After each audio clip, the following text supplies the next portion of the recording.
Hello,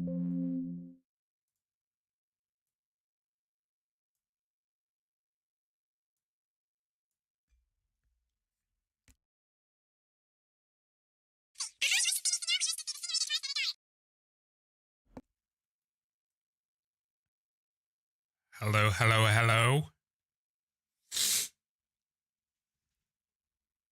YouTube Live. I don't know how well this is going to turn out. It's been a while since I've streamed on YouTube. I've been streaming on Twitch this whole time. And to be honest, I'm quite anxious because already OBS has crashed a couple of times and I never had any problems with Twitch. And now, I don't know why, I just put a lot of pressure on myself, even though probably nobody's going to watch. And all of a sudden I'm sweating.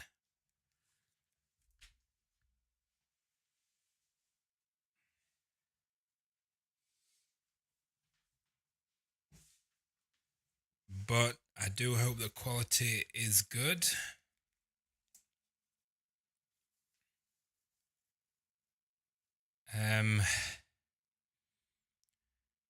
So in today's live stream, we're just going to have a chilled one.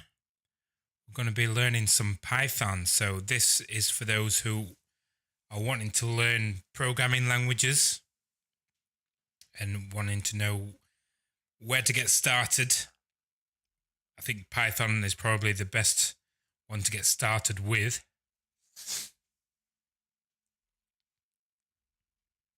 There are some free apps and a lot of website resources and stuff like that you can use yourself. But I thought it'd be fun to do it on a live stream. Maybe do it together, but you can also do it yourselves as well on your own computer or on your phone through an app. So the apps that I'm talking about, we are also going to be using them here. You can get them on the PC too. So the first one is called Solo Learn. Really good app for learning any programming languages. Python, HTML, C#, Java, and web development and all that stuff. Another one we're going to be talking about is called Mimo. This is another great one. And then to actually begin this online live stream tutorial, I'm going to be going to this website called W3 Schools.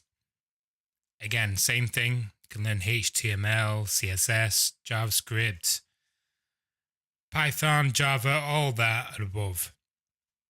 But I like this one because it actually tells you how to, the basic understanding of Python and where to download it if you are using a PC.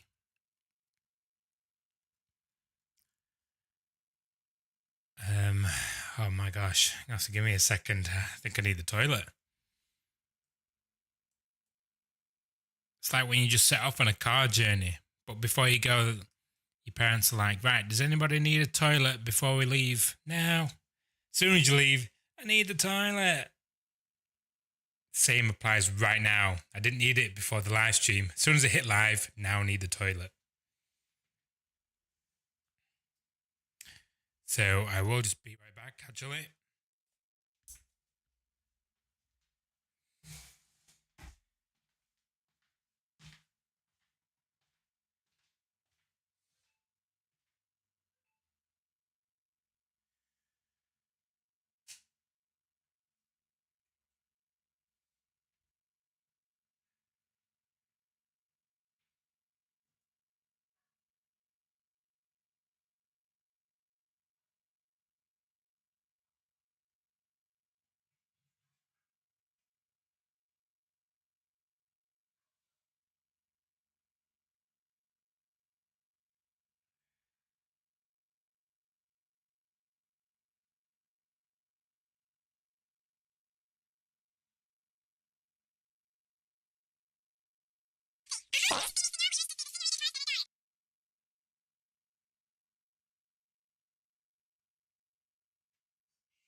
Right. Apologies about that. Oh my gosh. That wasn't a very nice trip to the toilet. Right. So, Python tutorial. Let's crack on. So, Python is a popular programming language. A lot of P's there. Python can be used on a server to create web applications. Learning by example. So with our Try It Yourself editor, you can edit Python code and view the result. So that's saying that you can also edit and write code built within this website, which is really awesome. So example, print hello world. Simple as that. Click on it and try it yourself. Not going to do that just yet. So test yourself with exercises. So the first exercise, insert the missing part of the code below to output hello world. So wait, if we just click.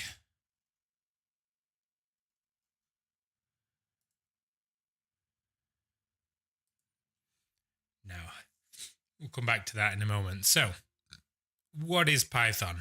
Python is a popular programming language. It was created by this guy on the year I was born. Nice.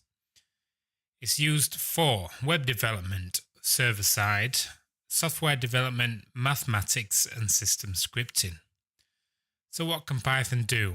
It can be used on a server to create web apps, create workflows, connect to database systems, can also read and modify files.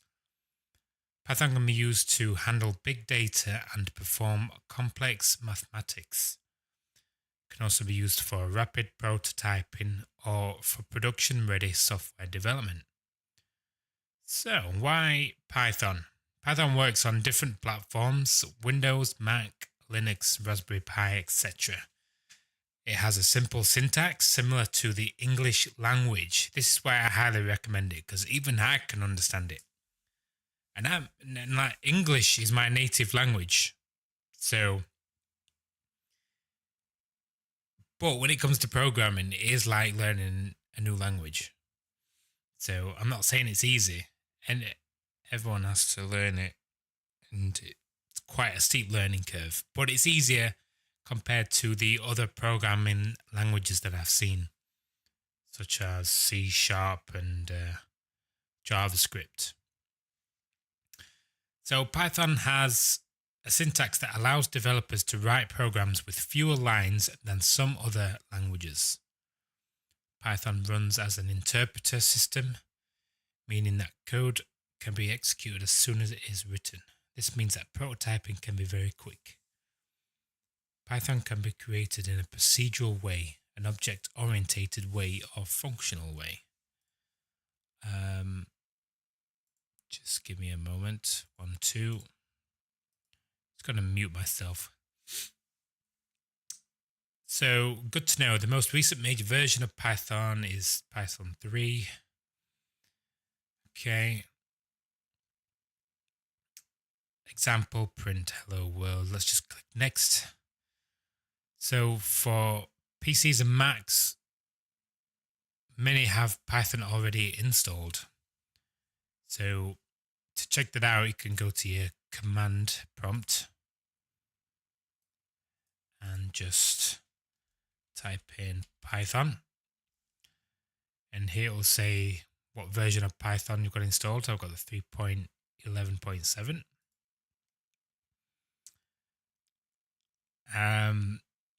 Where hello-world.py is the name of your Python file. Let's write our first Python file called hello-world.py, which can be done in any text editor. So let's open this up. Print hello world. Can we? There we go. Make it bigger. So just to make this easier, I'm actually just gonna, well, it's actually cheating and lazy. If you can copy and paste and then just run. I should say hello world and then hello. But we want to actually learn how to type it, because as we type, it's easier for us to learn as well. So print and then open bracket and then quotation. Hello, my name is Java-Wockee. Oops. Close it with the quotations and close bracket. So now click run. I'll now say, hello world, my name is Java-Wockee. Very cool, right? It is simple as that. So let's go back. See what it else has to say. Oh, simple as that. Save your file, open your command line, navigate to the directory where you saved your file and run. Not going to bother with that. The output should read hello world. Congratulations, you've just executed your first Python program. Now you're a programmer. Let's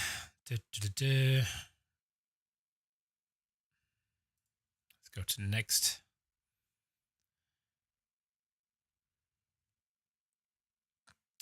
as we learned in the previous page, Python syntax can be executed by writing directly in the command line. Python indentation. So this is important. Indentation refers to the spaces at the beginning of a code line, where in other programming languages, the indentation in code is for readability only. The indentation in Python is very important. Python uses indentation to indicate a block of code. Example.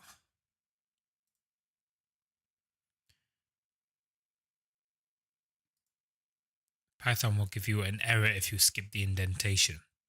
Right, so let me click back on this. So it's already run and it prints out to the console 5 is greater than 2. But if we delete that indentation, it should be an error. There we go. So it needs to have that indentation.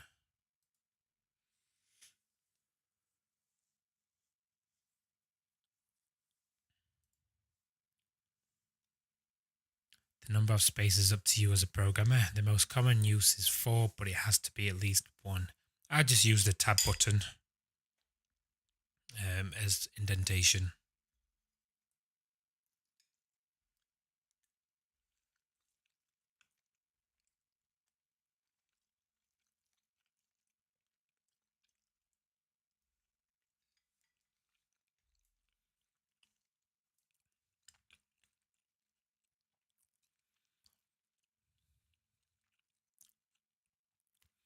Right, so we're going to go to this example.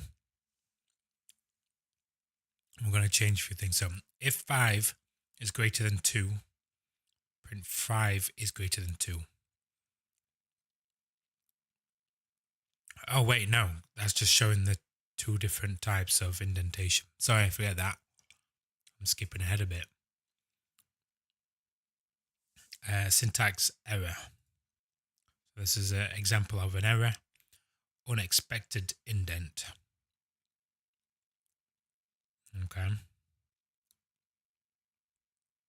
Which would be this one.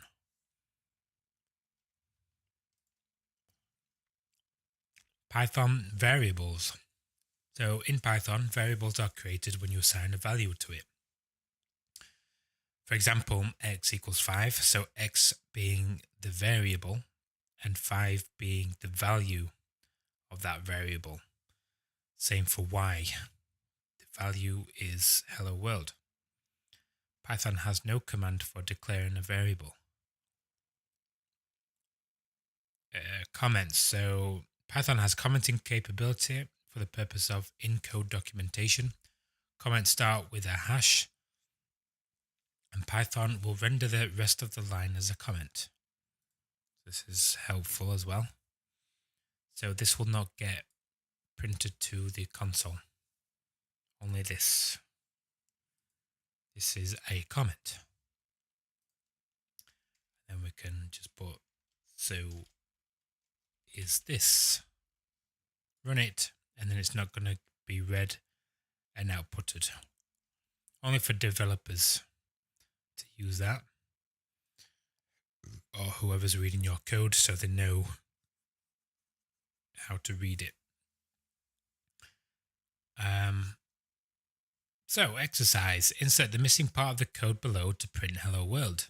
Now, if you remember, to print to the console or output to the console, I've just said the keyword at the beginning. So the keyword being print, submit the answer, submit, and that is correct.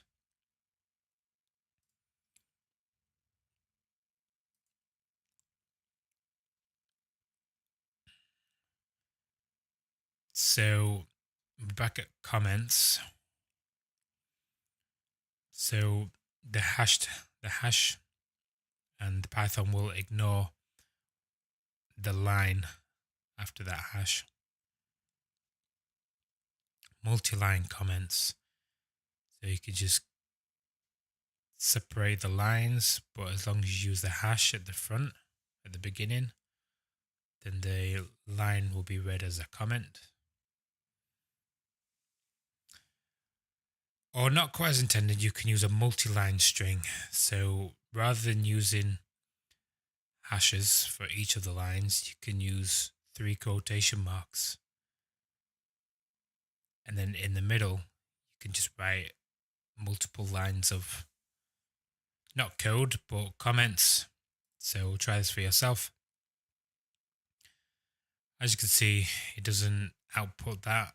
This is just a comment. Blah, blah, blah. So you can literally write whatever you want inside of that. Run the code. And then it just still prints this statement here, which is what you want. So exercise, test yourself with exercises. Comments in Python are written with a special character. Which one? And that is the hash. That is correct. Easy peasy. Back to variables then. A variable is created the moment you first assign a value to it. So we've already established that x being the variable, 5 being the value, and John being the value of y. So now we are saying print x and then print y. So what do you think this is going to output? Let's see for ourselves. You probably got it right. So we said print x, which the value of x is 5. And then print y, the value of y is John. So print x, 5, print y equals John.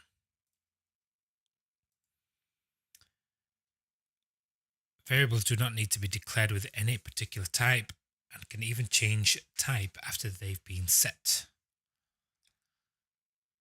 So x equals 4. X is the type of integer. But then it's changed the type and it's now been converted into a string. X is now of type string, print x. So this second line overrides this first line. So now when we print x, it's going to print Sally, not 4. If I was to say x now equals hello, print x, it's now going to be hello. Basically just overrides it because, again, Python uses line by line, well, reads the code line by line. Casting. If you want to specify the data type of a variable, this can be done with casting. X equals string 3, x will be 3. Y equals integer 3, y will be 3, float 3. Okay, cool. Casting. I've not really used this. Yeah, I've used integers and floats, but I've not used casting before, really. But as I said at the beginning, Python is very easy to read. String being, well, the string converts it into a string. I can't explain what a string is, but integer is a number, so is a float. But integer is a whole number, float is a decimal number. So we've got 3 as the integer, float being 3.0. But the string, that no longer holds the value of a number. So this is just outputting 3 as if it was just a word or a text. This doesn't have a value of a number. If that makes sense? These two do, the integer and float does. Getting the type. You can get the data type of a variable with the type function. So x equals 5. So 5 being what? Integer or float? It is a integer because it's a whole number. And then y equals John. John being a string. also in quotations, so that's how we know it's a string as well. They've got to be inside these quotation marks. Then we are printing that type and the value of x. So x being an integer, it's saying integer and then a string. Single or double quote. String variables can be declared either by using single or double quotes, so it doesn't matter. This is saying you can use single and double. Case sensitive. Variable names are case sensitive, so you've got to be careful. This will create two variables. A will not overwrite A because we have a lowercase a and a capitalized A.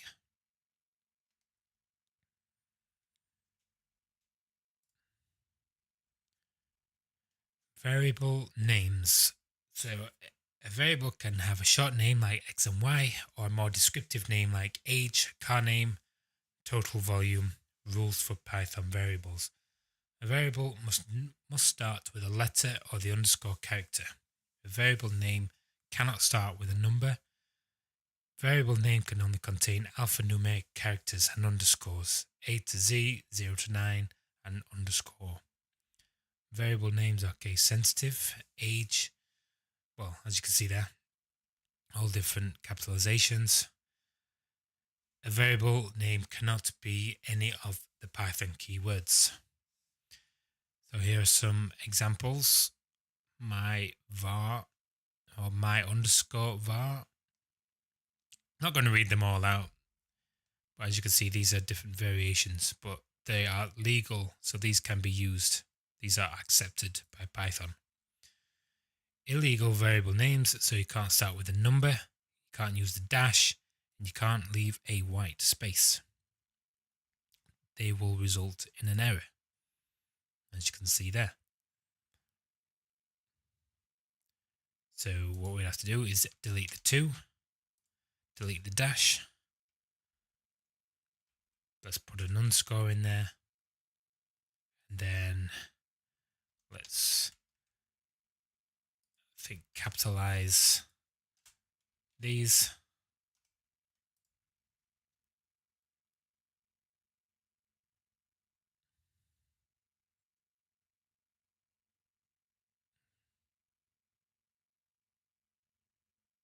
Don't know why it's taking so long to run 3 lines of code. Didn't even run it. Wow.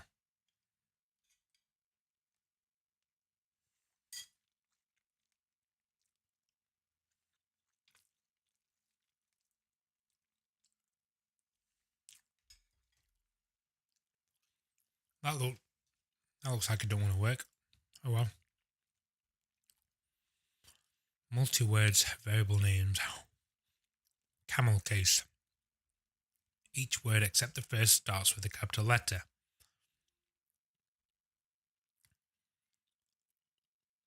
Okay. Pascal case. Each word starts with a capital letter. That's the one I tend to use more often. Camel case. Or snake case. Don't really use this one as often, but it does also help for easy reading, because you can't use white spaces, so you have to use the underscore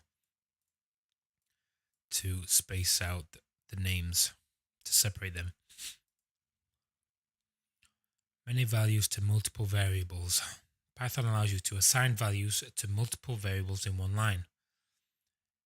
X, Y, and Z, separated with commas. And these have to be in double quotations. Well, single or double, doesn't matter, but they have to be in quotations and separated by a comma. So this one's indicating X. So it's in that same order. X is orange, Y is banana, Z is cherry. So then we say we want to print to the console, print X, Y, and Z all on its own separate line. Orange, banana, cherry. Now, let's add our own in there. So put in a comma, space, put in 2 quotation marks, and then grapes. X, Y, and Z. Now we want another letter in there. So now we've changed it. So we want print W. Run it. Is it going to work? There we go. W, X, Y, and Z. Now we've added grapes to the list. How awesome is that, right? One value to multiple variables. And you can assign the same value to multiple variables in one line.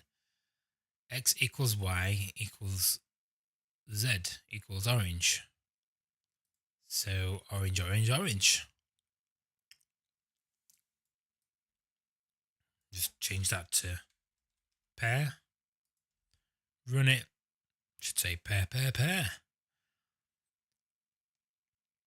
So again, let's just say W now equals X equals Y equals Z. And then we just want to say print W just to give us another line of code.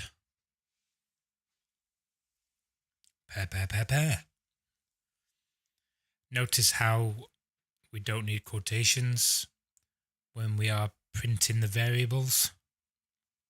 So when we want the value of the variable, it's still got to be in open and closed brackets, but it doesn't need quotation marks. Only the value of the variable does. Or if you wanted to say something, print a text, print here. No, we'll put grocery shopping list. This isn't a list that comes later on, but this is just an example. I'll just put fruits I like to eat. Well, fruit I like to eat. In fact, I don't like pear. I like apples.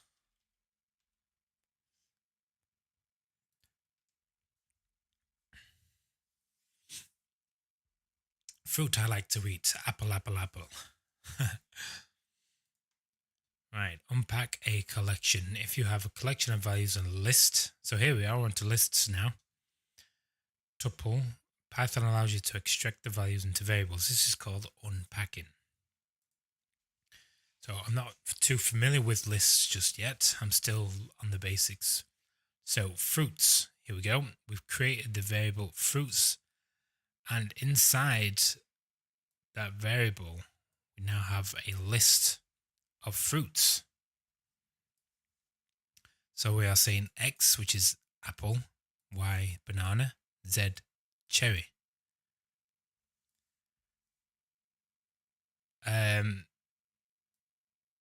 Wait, is that a variable? No, this is basically, we're calling a list. This is the variable. This is the value that we're storing it. So X, Y, and Z equals fruits. X, Y, Z. Print X, Y, Z. And in our fruits, in our list, we have apple, banana, cherry. And again, if we wanted to add to that, let's add grapes to the list. And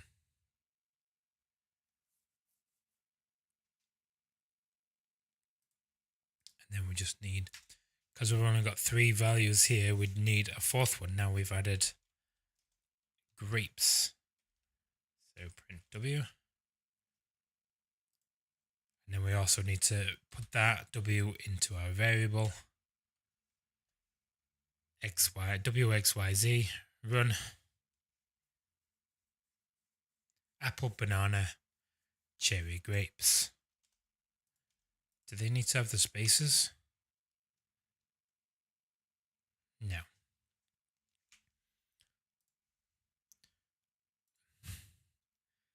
Output variables. Right, just give me a moment because I'm also eating at the same time.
Oh my god. I just ate a chili. There's bread in my mouth. Oh my god. Oh man. I'll be right back.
I'm back.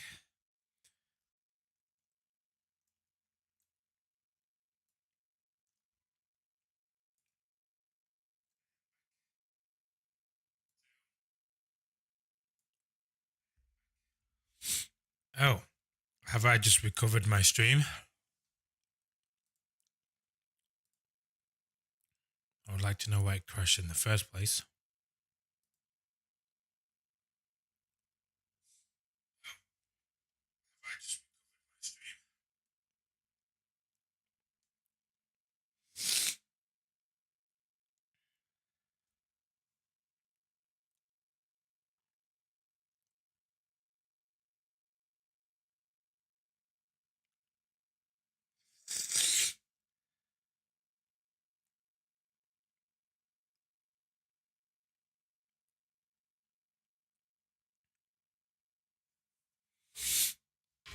Right.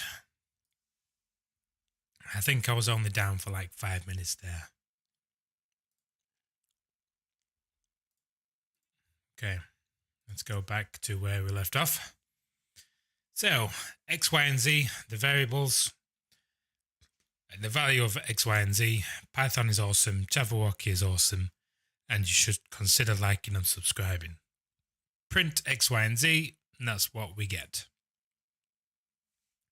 Cool beans. In the print function, you output multiple variables separated by a comma.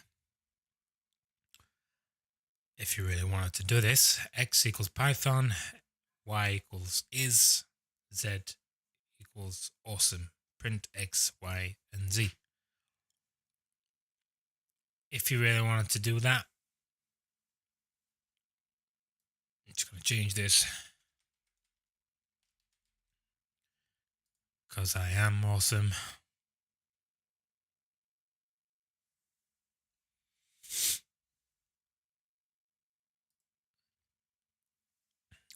You can also use the plus operator to output multiple variables. So print x plus y plus z. And it just does the exact same thing as if you was to separate it by commas. Notice the space character after Python and is. Without them, the result would be this. So I didn't even notice that, but after Python, we have a white space. So that is crucial. If you don't have the space, it is going to output it all together as one word. And that is not what you want. For numbers, the plus character works as a mathematical operator. So x equals 5, y equals 10, print x plus y. So we are now saying add 5 and 10 together. There you go, 15. If we want to change that to 45, there we go. You had to think about that then, didn't it? In the print function, when you try to combine a string and a number with a plus operator, Python will give you an error. We can't add a number and a string together. The best way to output multiple variables in print function is to separate them with commas, which even support different data types. So x equals 5, y equals John. So you just don't use the plus. If we change that to a plus, that will be an error. So it's just a comma.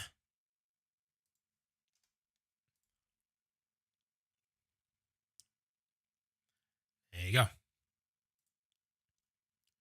Next lesson. Global variables.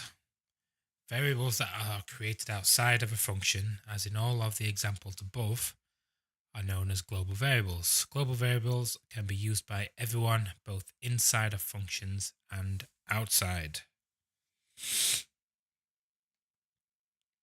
Create a variable outside of a function and use it inside the function.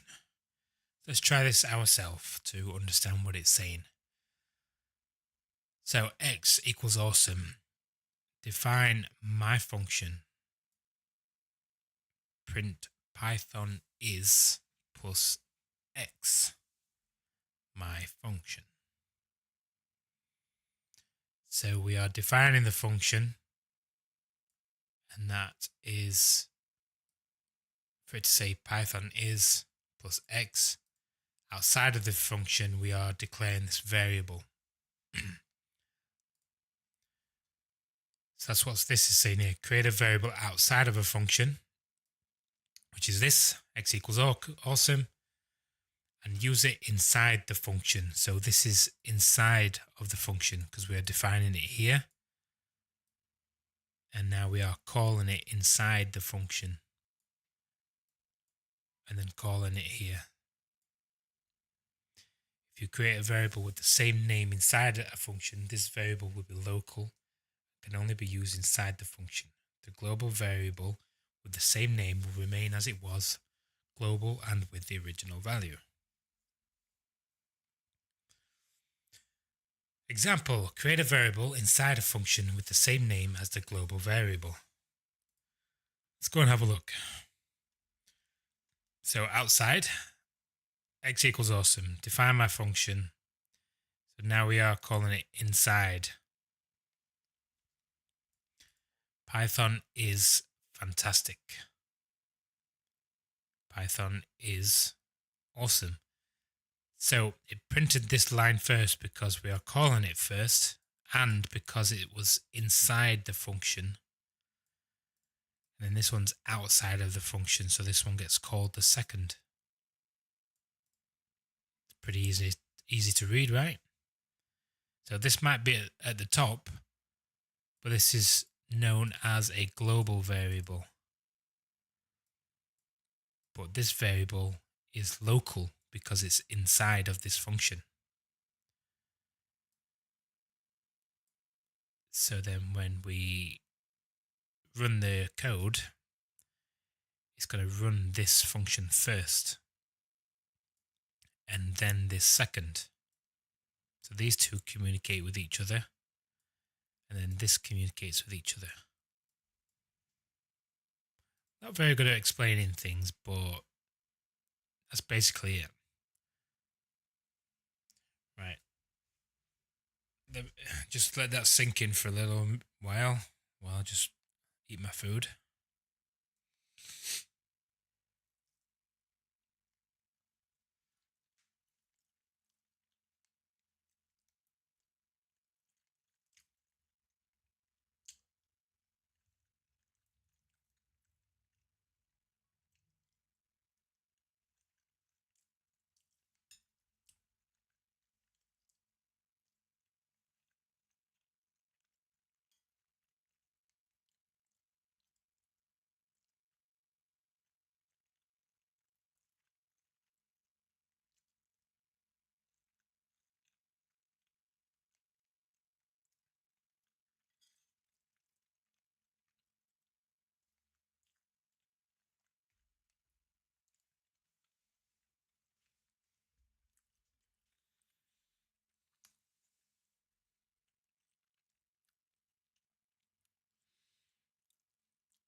Okay, the global keyword. Normally, when you create a variable inside a function, that variable is local and can only be used inside that function. To create a global variable inside a function, you can use the global keyword. Right. So if you use the global keyword, the variable belongs to the global scope. Let's take a closer look. So define my function, global x. X equals fantastic. My function. Print Python is x. So this is outside of the function, but because we gave it a global variable,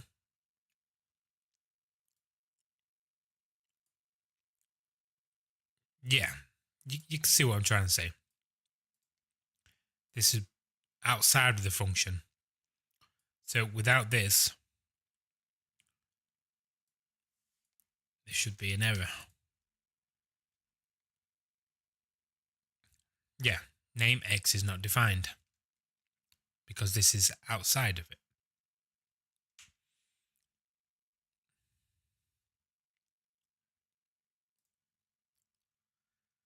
Also use the global keyword if you want to change a global variable inside a function. If you want to change a global variable. To change the value of a global variable inside a function, refer to the variable by using the global keyword. X equals awesome, global X.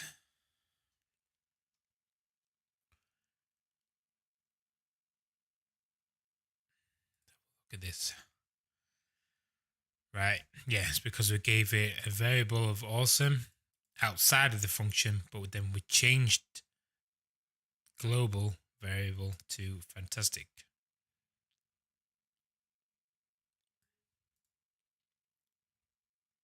Well, change the local variable to now global. So then that overrides this one, and then print Python is fantastic. This becomes not useful. Next, test yourself with exercises. So let's see if I actually learned anything, or you. Now you've learned a lot about variables and how to use them in Python, are you ready for a test? Try to insert the missing part to make the code work as expected. Okay? So, create a variable named car name and assign the value Volvo to it. Easy. So basically, don't see it as this, but we are literally just copying this and this. So the variable is car name, and then we're assigning the value Volvo to it. Submit. It's correct.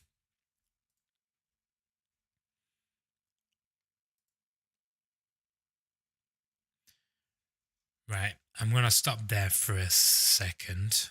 Let's go to the exercises.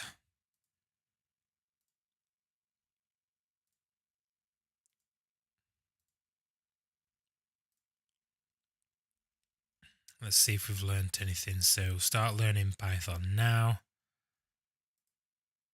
We want to go to the tests.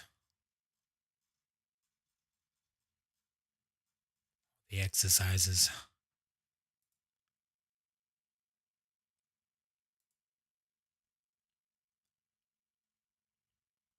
Python exercises. Okay, start the exercise. Let's go with this. Back to the beginning. Let's put all that knowledge into a test. So, insert the missing part of the code below to output hello world. And remember what that is. We are printing it to the console. So the keyword being print. Submit. That is correct. Next, please. Complete the code block. Print yes if 5 is larger than 2. Hint, remember the indentation. Print yes. So indent. So whether that be a space, I'm just going to use tab. Can I use tab? No, I can't. So just one space. I'm going to say print yes. And close that. Submit answer. Correct. Comments in Python are written with a special character. Do you remember what character that is without going back and checking? It is the hash.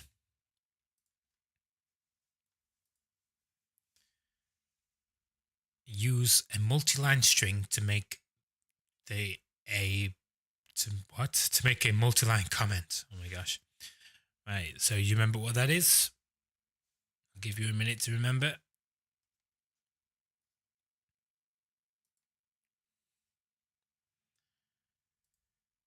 It is 3 quotation marks. Correct. Okay, so create a variable named car name. This is what we just done, but because this is part of the exercises, let's go back to this. So car name, and the value is not Volvo. Now create a variable named x and assign the value 50 to it. So the variable being x and the value being 50. Nice and easy. Display the sum of 5 plus 10 using two variables x and y. So x equals 5. Print x plus y. Display the sum of 5 plus 10. So we're wanting x plus y. There we go. You've done it. Quick maths. Create a variable called z, assign x plus y to it, and display the result. Create a variable called z. So basically, the clue is in the title there. Create a variable, so z equals x plus y. Print z. So the result of z will be x plus y. So then we want to print z. Make sense? Insert the correct syntax to assign values to multiple variables in one line. Insert the correct syntax. X.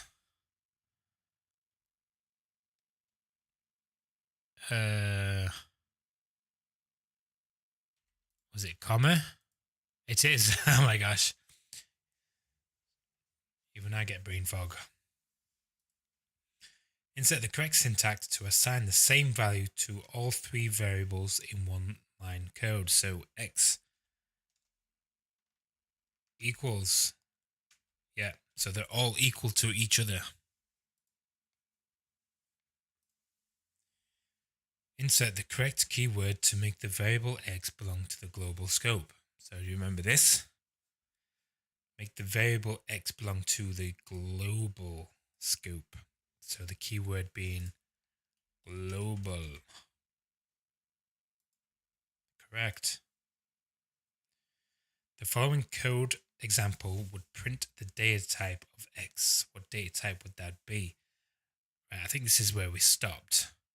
But print type x. So x, we know 5 is an integer. So that word is int.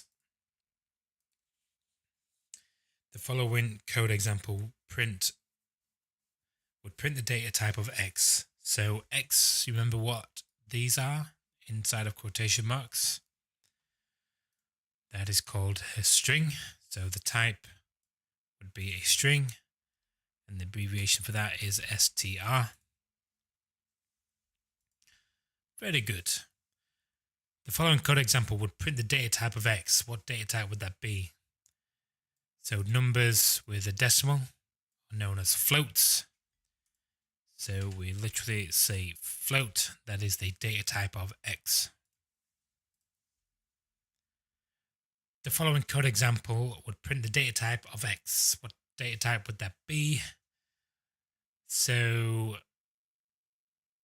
is this a list? It is a list. The following, what data type of x? Is this a tuple? It is.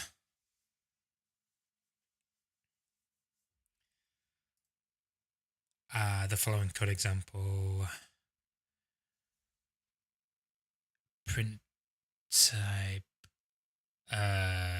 Oh, this is a dictionary, I think. So that would be dict.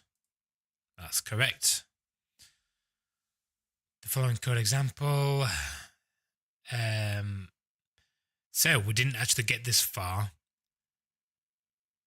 We've actually gone too far now, because we got up to data types of variables. So now we're up to booleans. Oh my gosh. So this is for next time. But this is a boolean, true or false. So the data type for that is bool. Insert the correct syntax to convert x into a float point number. X equals float x. So we've now changed that to a float number. Insert the correct syntax to convert x into an integer. So just delete them, and we want int. We are now converting this number into an integer, which will change it to 5. Insert the correct syntax to convert x into a complex number. I think you just put in complex. Yes, that was a good guess. I've actually done this before, but I've not seen these yet on Python numbers. I've not worked with that yet. Use the len function. Right, we are getting too far ahead of ourselves now. Use the len function to print the length of the string. Just going to take a wild guess here.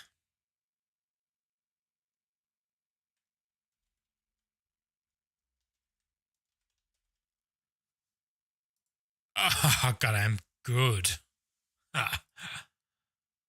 Get the first character of string. Right, okay, definitely. I don't know that now. My luck has run out. But it's so good. I absolutely love it. So just before we wrap things up, let's just go back to the websites I mentioned at the beginning of the live stream. So we've got Mimo and Solo Learn. You get like more XP points. You get experience points for each day. So it's kind of like you get rewarded for learning. It's good. And at the end of it, I think you can get like a certificate. I don't know if it's like official documentation or anything, but it's free. There is a paid version where you get like no ads and other things, but for the free version, it is just as good. You can still learn a lot. So just to quickly start from the beginning with Python basics. So creating variables. Python is a fantastic programming language for beginners and experts alike. It's the language of choice for many companies and a popular pick for personal projects. You can use it for automating tasks, getting ahead in work with data analysis, machine learning, and much more. No matter how complex a program is, it begins with a single line of code. This first line is usually a variable. Programs use variables to remember information. Like moving boxes, variables have content and names that tell us what's inside. What do computers use variables for? To remember information, not to draw images on screen. Very good. To create a variable, we start by typing its name. Variable names need to be single words and therefore have no spaces. Tap the variable name city to get started.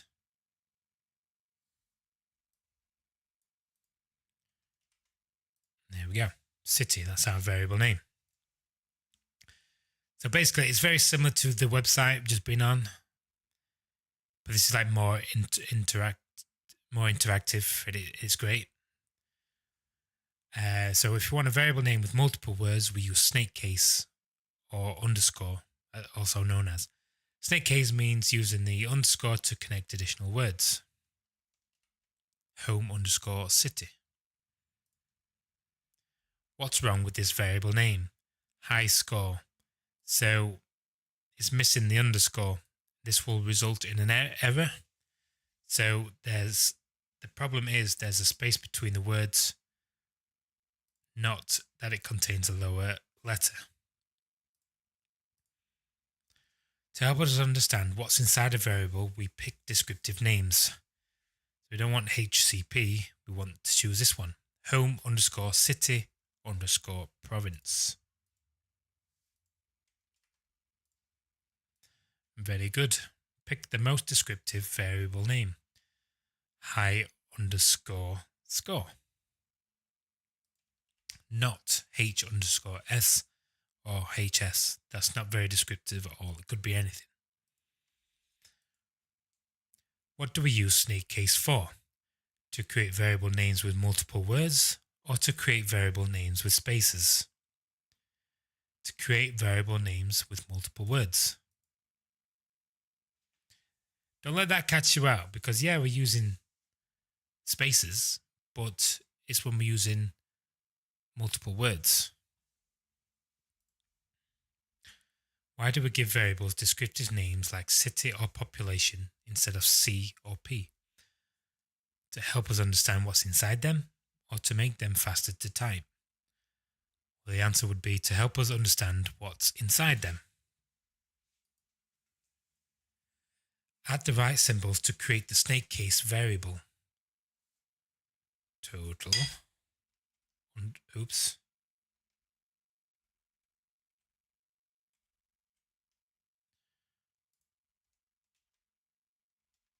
There we go. Finish naming this variable by typing request. So friend underscore request. Very good. And that's lesson 1. And so forth. Coding challenge, desktop projects, builds. Again, with Mimo, you can,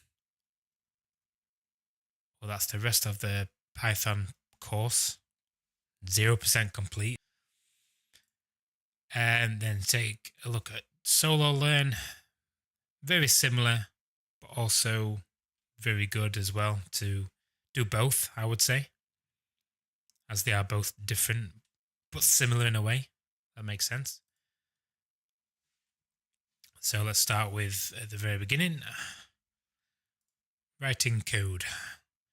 So here it's just going to basically tell you what Python is, most popular and useful languages used to give instructions to computers. In this course, you will learn to write programs to automate and speed up tasks. Python has a simple syntax, which means it's easy to write and learn. Print welcome. It's that easy. Complete the line of code below to send a message to the screen.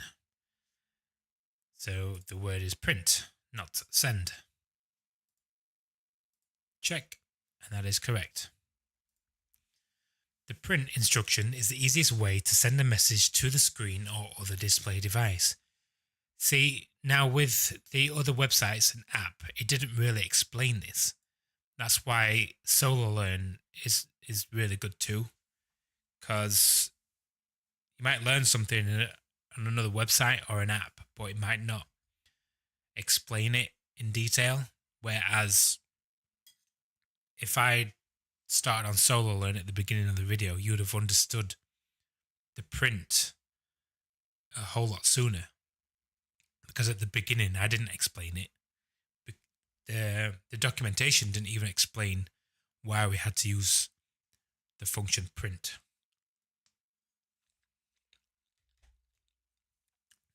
That's basically why and what you need to do every time you want to display a message on the screen or device.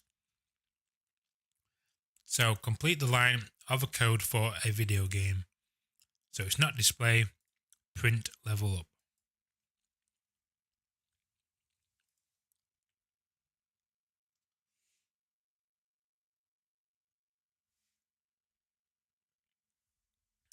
The print instruction requires the use of parentheses around the message. So print, and then in between this message, open bracket, close bracket, or parentheses. Humans use code to give instructions to machines. Complete the code for an email app. So we want to print the message, and then we've got to open and close the bracket with the message new email. Complete the line of code to send the message to the screen. Print, order shipped.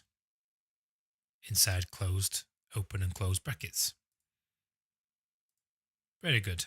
Make sure you use quotation marks around the text messages. complete the code for a music app. So we have the message now playing with quotation marks, but we just need the quotation marks at the beginning as well.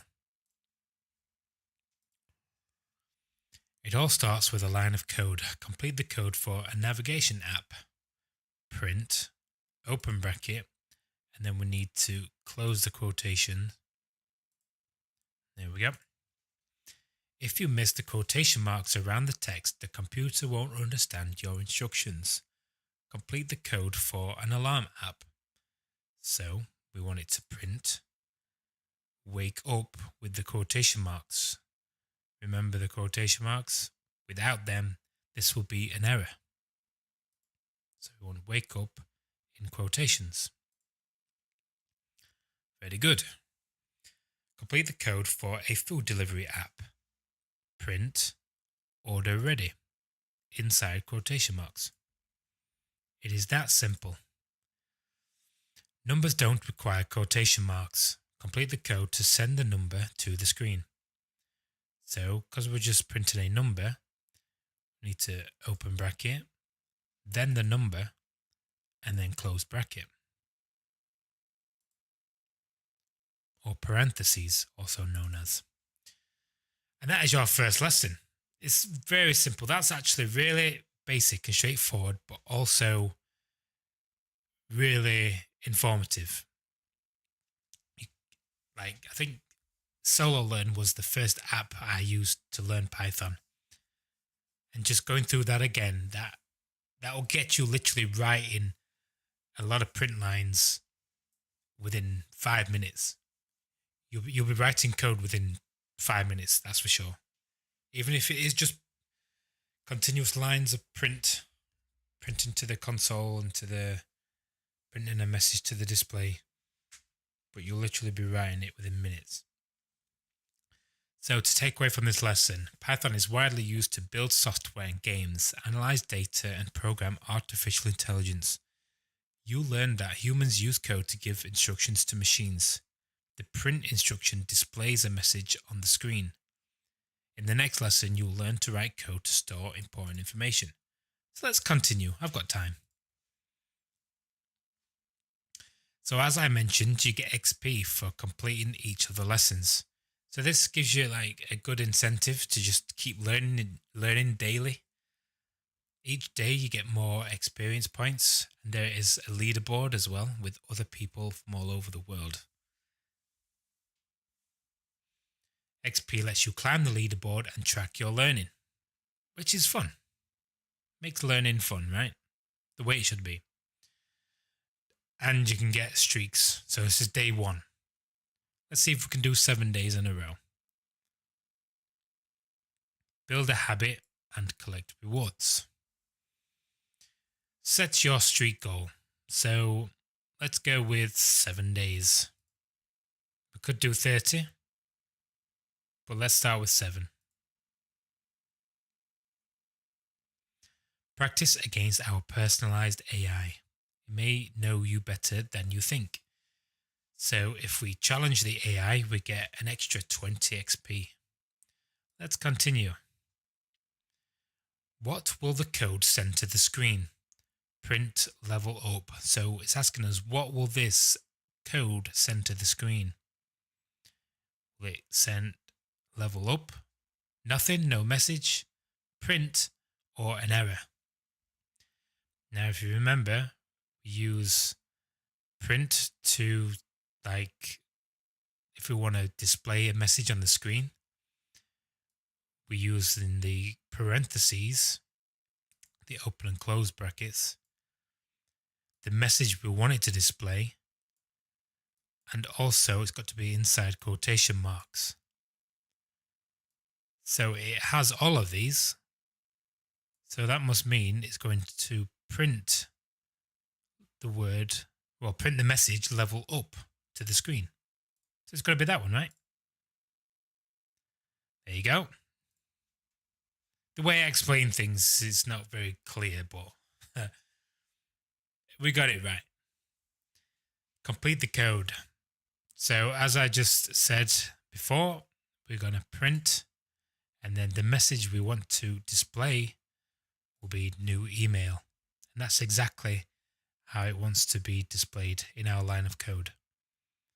Print, open closed parentheses, the message to display inside of quotation marks. Complete the code for a music app. So print, we've got that message, but before that we need open parentheses. We also need to close the message with another quotation mark and also close it with a closed parentheses. And that's how you do that. Complete the code for a navigation app. Again, print, turn right inside of quotation marks and open and close brackets. Don't forget that. Complete the code for an alarm app. So same again, use print. The quotation mark, it's already got a closed one, but then we just need to close it with a closed bracket. Complete the code to send the number to the screen. So now we want it to print a number. Got 4 blank boxes, so now this wants us to put in the entire line of code. Pretty easy though, right? So if you remember, we start with print, and then we want the open parentheses, then a quotation mark. We then want the number. Nope, ignore me, that is wrong. So with numbers, we don't use quotation marks. We just have the number. Why that is will be in another video. I already covered that at the beginning, like earlier on in the live stream. But right now, to display a number, we don't have it in quotation marks. Complete the code. So print, then open bracket. Great job. Close the bracket. Easy, right? I make it look easy. What's the instruction this code is given to the computer? Print 24. Is it to send the number 24 to the printer, to display the number 24 on the screen, or to delete the number 24?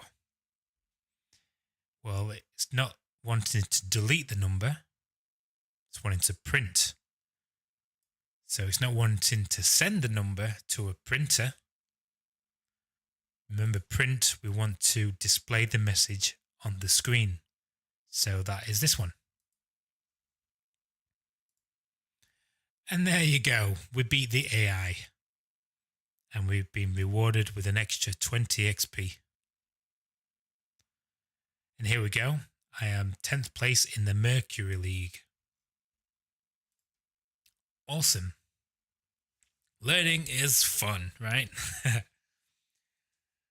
And yeah, I'll go with the next lesson in future videos.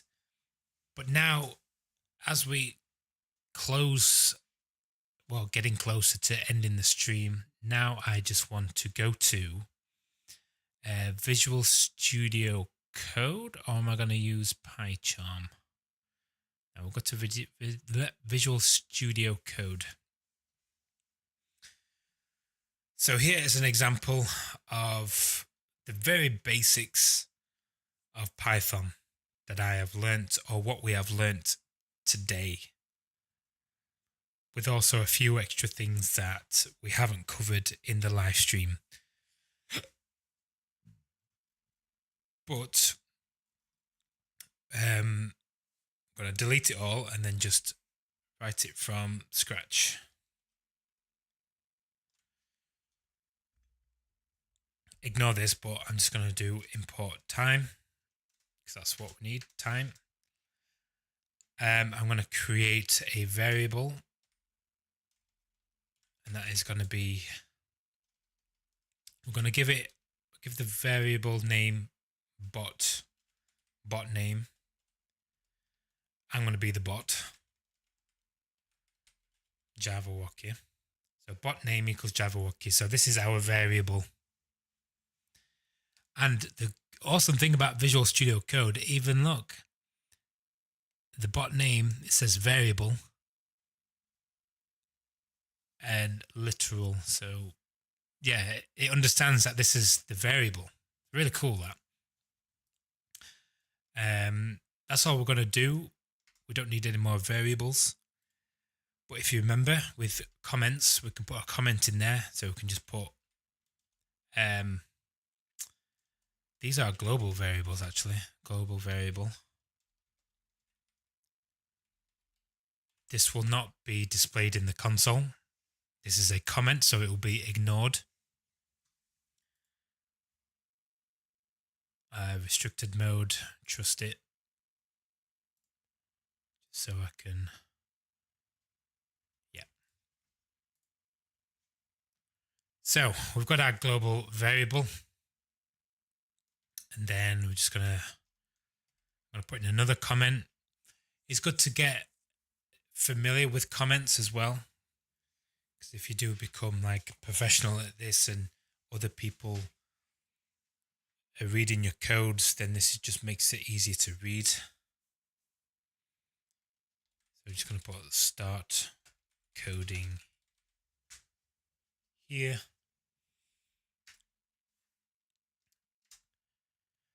So then we're just going to say start with, wait, I'm going to put in the time.sleep, and then 1 second. Then we're just going to paste these a couple of times. So we're going to start with print.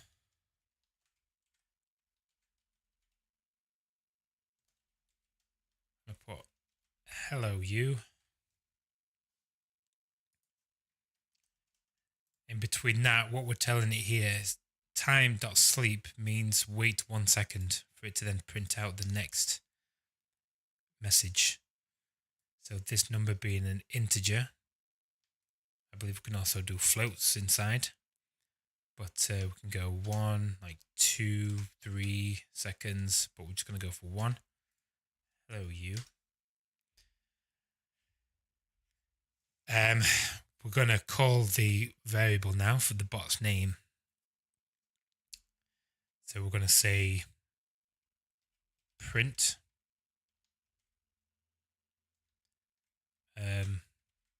I am,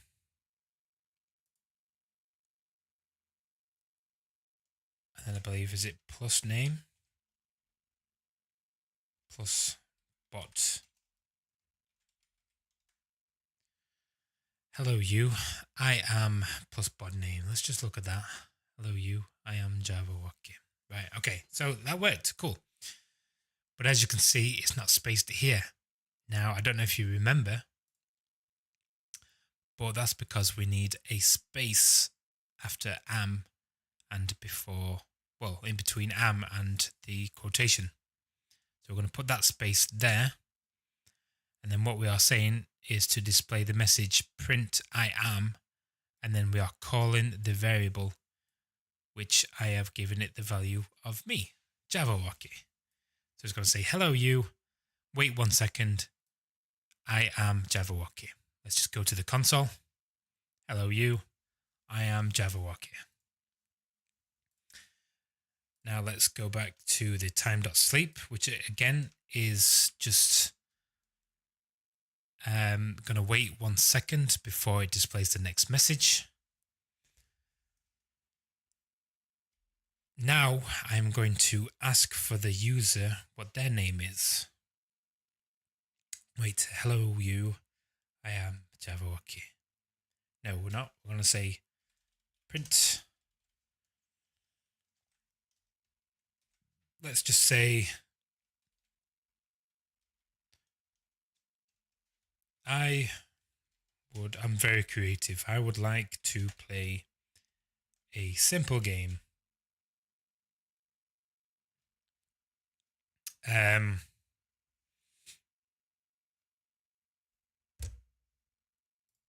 I would like to play a simple game.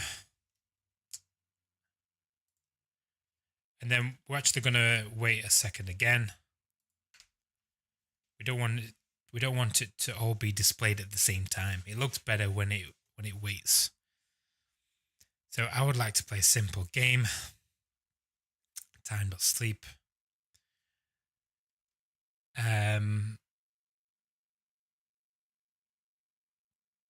Oh my gosh. Play game equals input. I'm just trying to think now.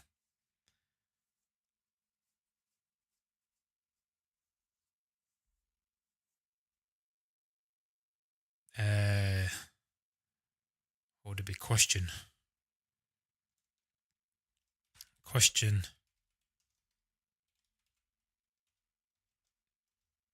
equals input. Would you like to play the game?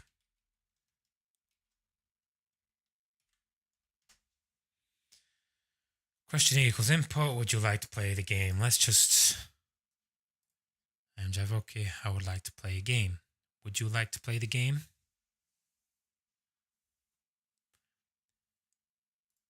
No, we'll just put would you like to play.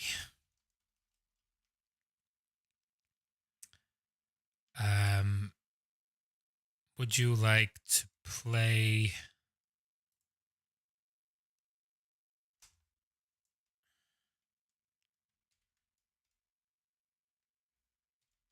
maybe y/n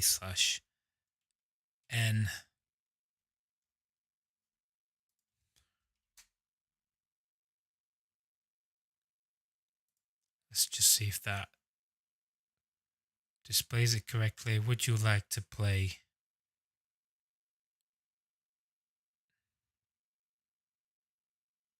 maybe get rid of the comma?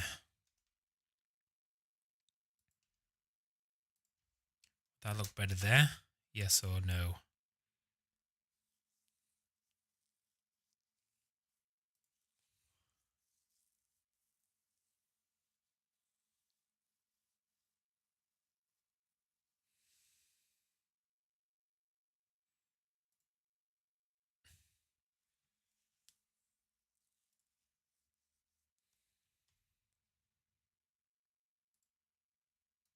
No. I'll prefer that. Yes or no?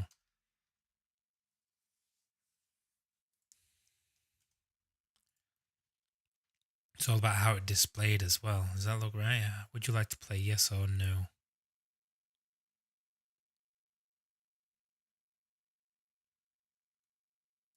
No, oh my god. Would you like to play maybe that way?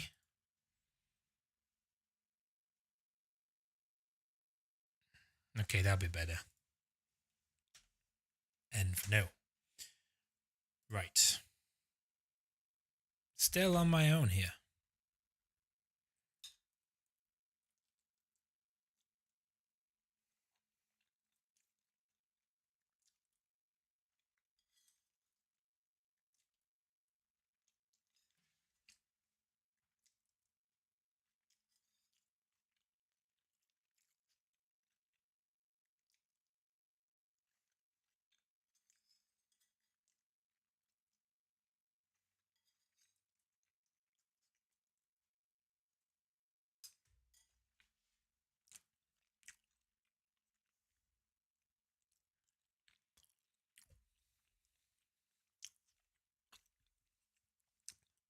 Sorry, I'm still eating. Right, so now we are asking the user to input. And we're asking them if they would like to play the game. Yes or no? Right, so I am advancing things now. Doing something we haven't covered in this stream yet, but we will in future videos and live streams. Basically now I'm just trying to remember what I have currently learned using Python. Again, just the basics. Just basic question and answering, kind of like text game. But it's also really fun. And I think doing it this way is also good practice to learn Python. Just doing a simple question and answer text adventure kind of thing. So, can we just make this a bit easier to read? So, hello you, time to sleep. Let's just do that. Would you like to play a game? Yes or no? So now we're going to say if question equals, right, I might forget this now, equals n. I think that's right, put them in quotations. Why is that there? Expected. No, that should be equals.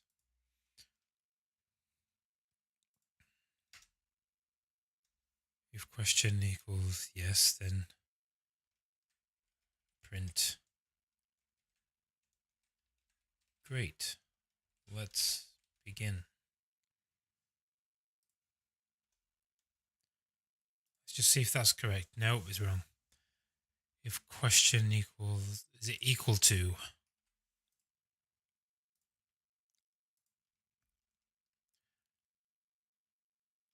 That's another thing why I love Visual Studio Code. This little squiggly line here tells you there should be something there. So if you just hover over it, it says expected : which is exactly what should be there. Let's test out our code. I would like to play a simple game. Would you like to play?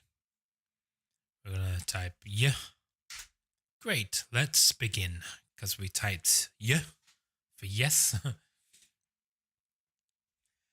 And then maybe just put if, or can we just say else? Now, if we just leave that as is and hover over expected, so it tells you again, if you forget to put it, it'll put it right there. Else,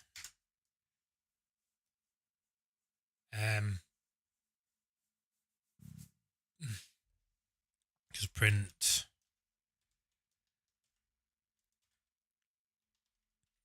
okay, bye. Okay, bye. And then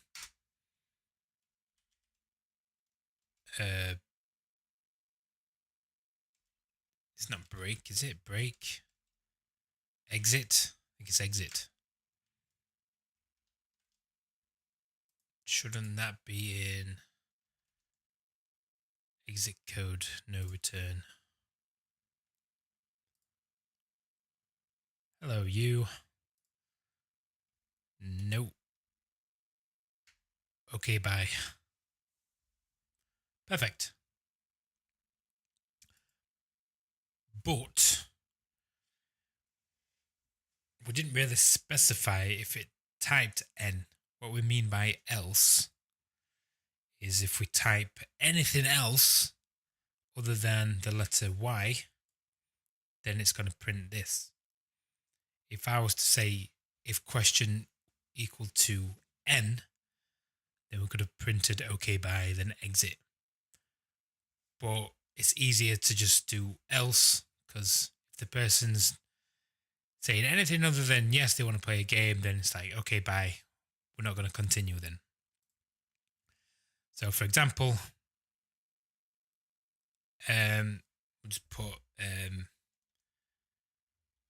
no thanks, okay, bye. So literally anything you type, if it's not the letter Y for yes, then it's going to exit.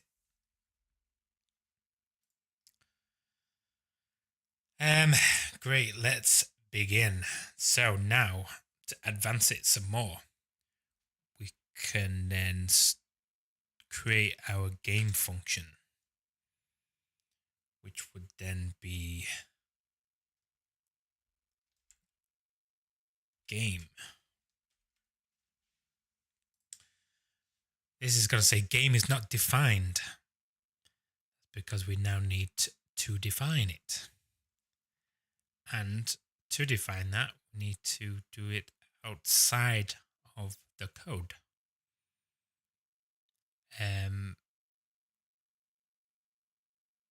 Let's do we don't want multi-lines. That's our global variable. Then this will be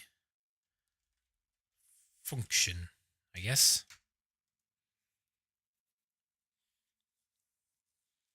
So then we're going to say define game. I believe it's that with that define game. So maybe time.sleep again. Let's wait. Time.sleep. Let's say wait 2 seconds. Time.sleep.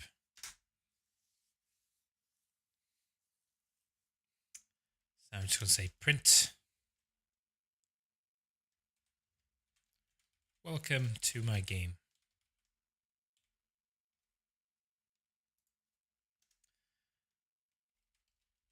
Print. All I would like to do is ask you some simple questions.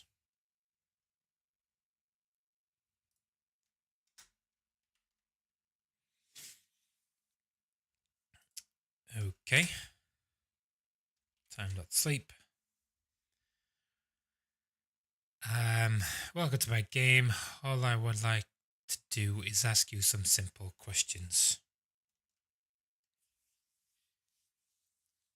I know there are advanced ways of doing this. You can put like all the questions inside of one big variable, I guess. I have seen it, but I just don't remember how to do it. So this is just going to be very simplified, but also from a programmer, developer, more advanced person's perspective, this is actually more complicated because what I am basically doing is writing more lines of code. So it complicates it. But for now, it's simple for me because I am literally going to be writing down everything line by line.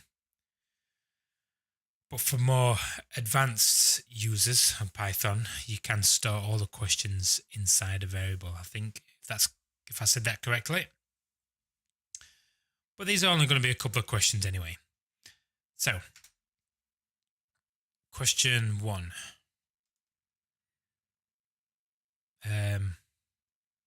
We're actually going to say print.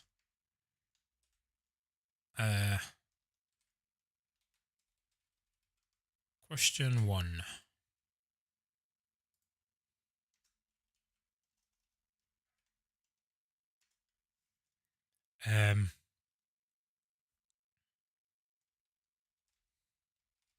So question 1 equals input. Do you remember my name?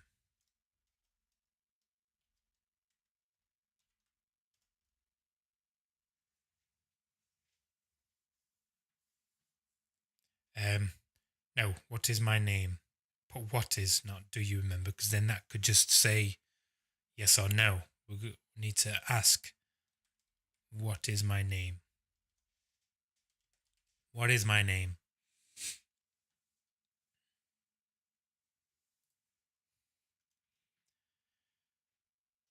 Um,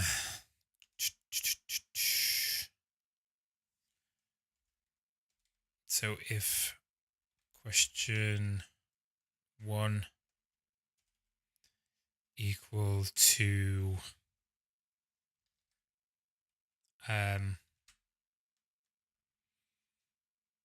wait, can we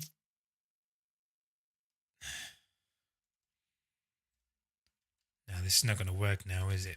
Bot name, because we just want to, is that right?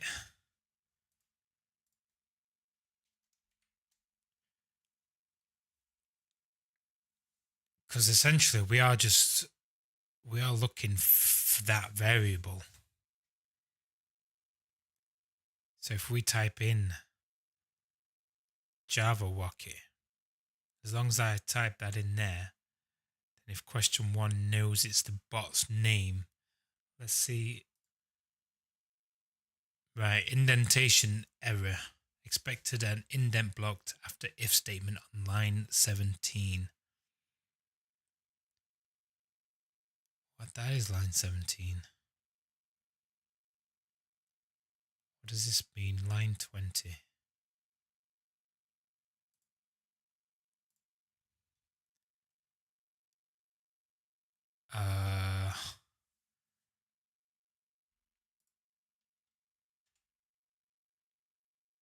Okay. That needs to be in line with that because it's part of the function.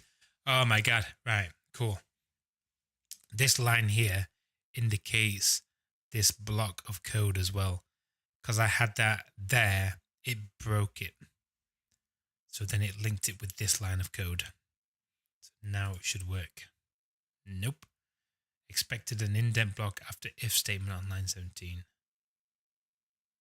Expected an indent block. They wanted another one.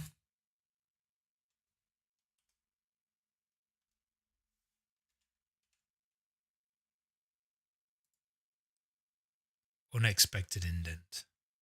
What do you want from me?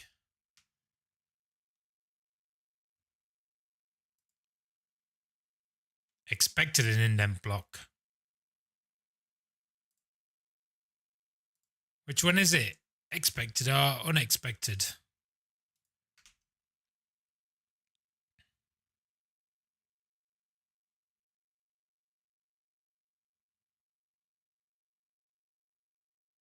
I don't know what to do then.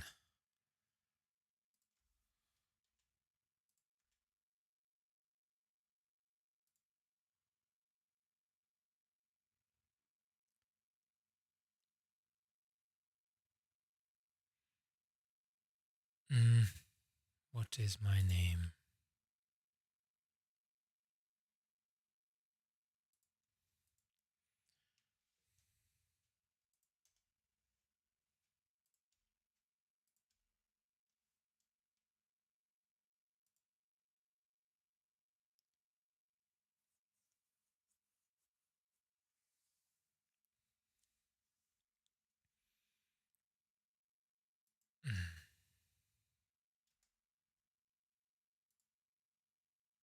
Now it's saying unexpected. That pisses me off. Unexpected, then expected.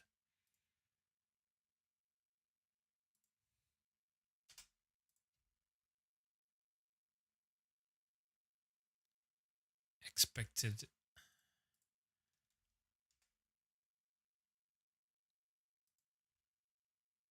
What is my name? No, it's wrong now.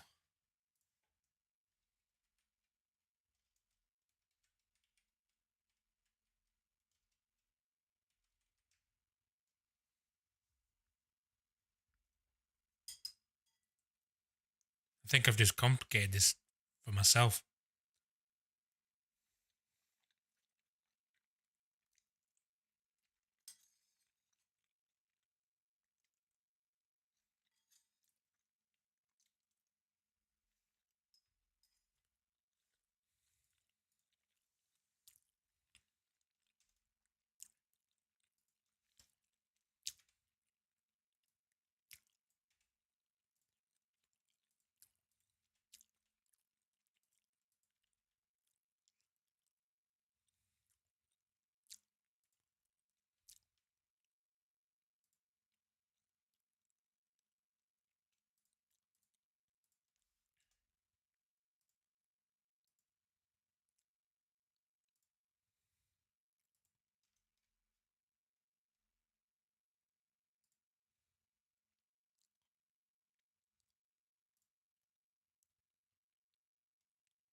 Hi, Mum.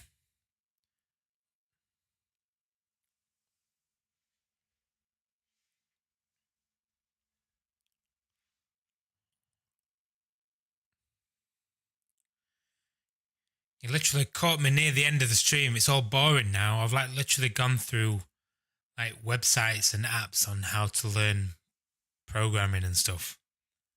Now I'm just trying to write my own piece of code. Now I'm okay.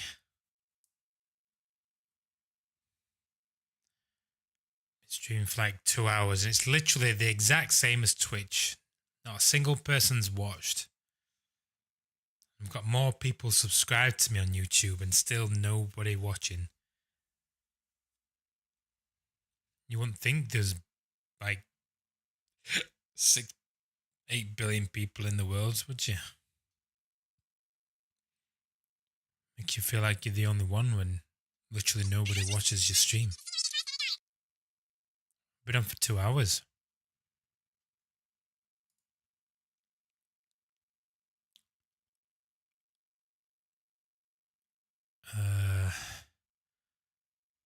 If statement line 17 again.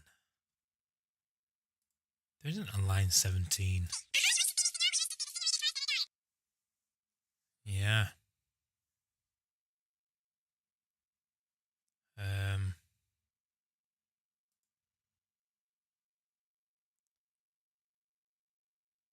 Line 42, if expected an indent block after if statement on line 42.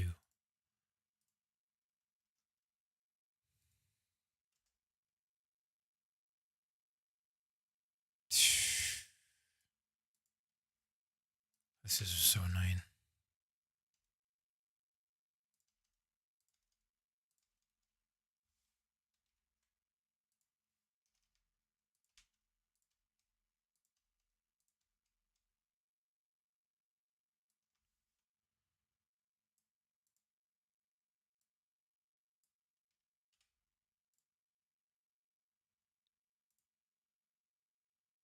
Expected an indented block. Still, oh my gosh, it's really annoying. If we do an indentation, expected indented block. Where? There. Expected colon. Yes.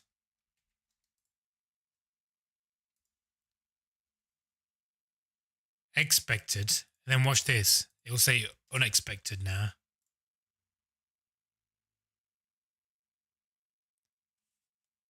Unexpected indent. So which one is it? Expected or unexpected?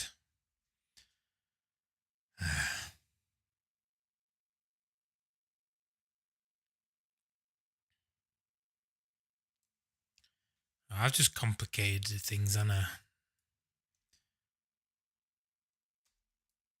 Just get rid of that. I just wanted to advance it by defining a function. Okay, let's just do it from here. Okay, great. Let's begin. Time dot sleep 1. Let's just see if we could do the questions here.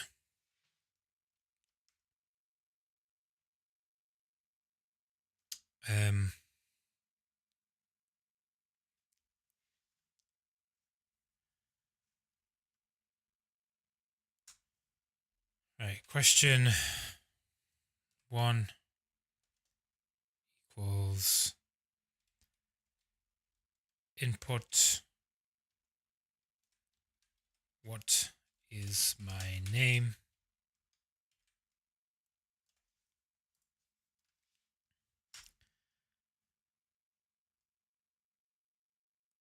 Right, this is still inside of there, so that might be where I've gone wrong.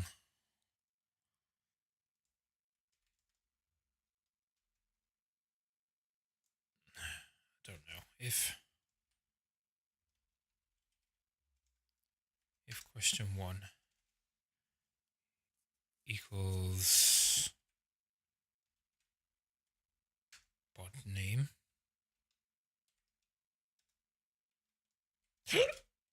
Print. That's correct. Hello, you. I am JAVAWOCKEE. Would you like to play a game? Yes or no? Yes. Great, let's begin. What is my name?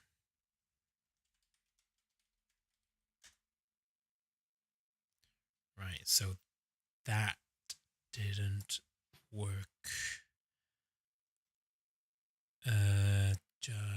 Wait, did I do capital W?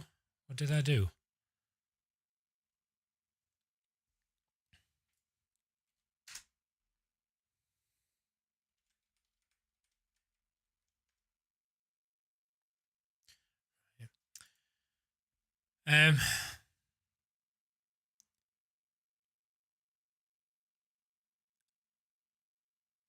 I was trying to be clever and somehow call that variable, but it didn't work. I thought it would have.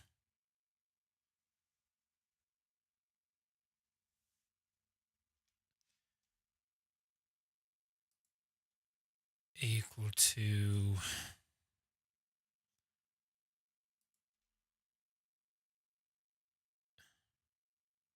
wait, can we just do that?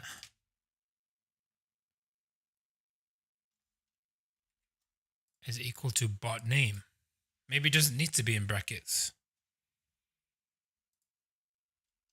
Yes. What is my name? Java-Wockee. Oh my god! Yes! I did it! That's exactly what I wanted.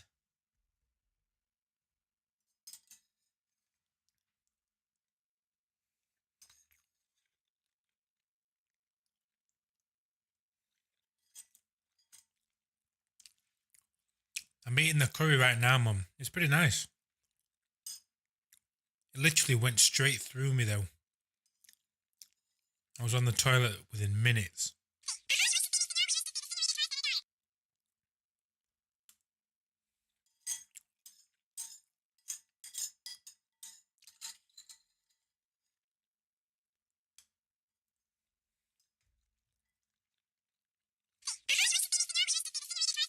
Yeah.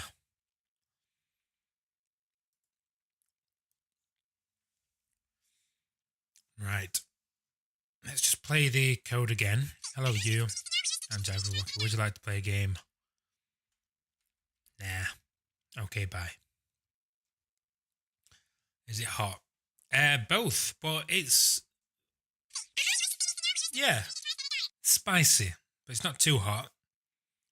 It's nice.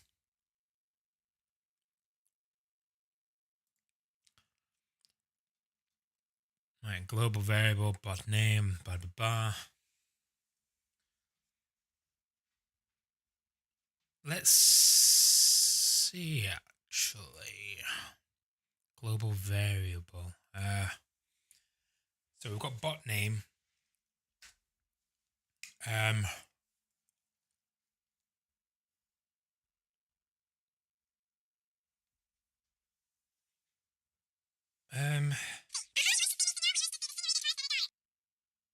I've got another one for you then. Okay. Now see if I had things in. Could put things into a list. Nah, forget it. Right, we need to think of another question. But do we really need to start as a global variable? Perhaps not.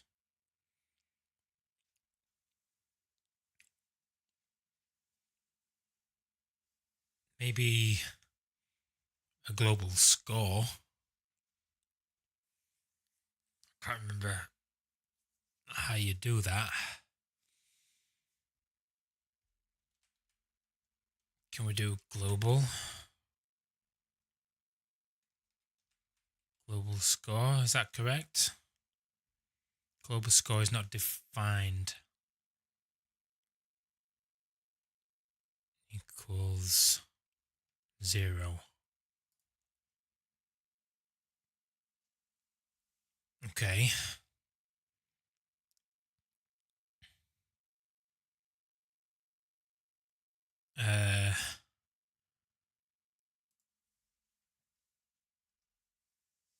Then how do we actually add 1 to the score?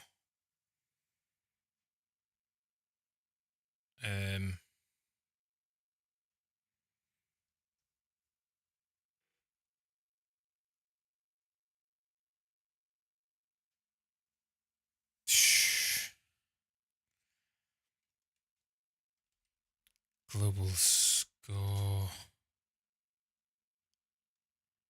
Do we put equals to plus 1? I don't know if this is right now. Print global score.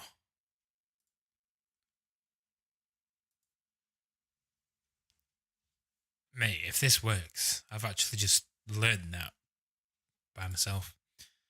Yes. Great, let's begin. What is my name?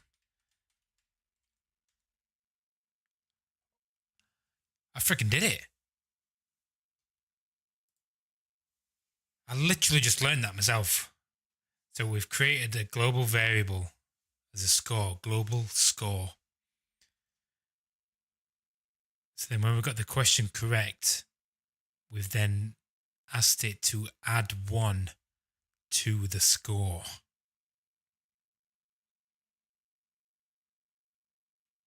But we need that to say print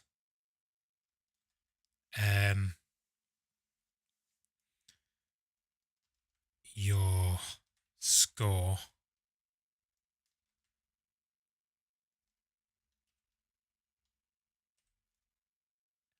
print your score global score. Is that right?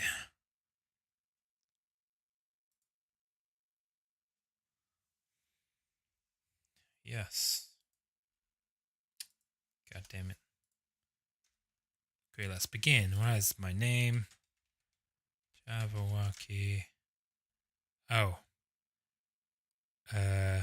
Non-type object is not callable.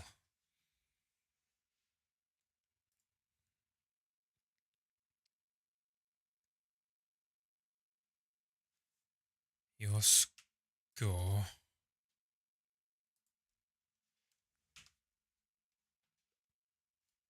plus, oops, what am I pressing? My gosh.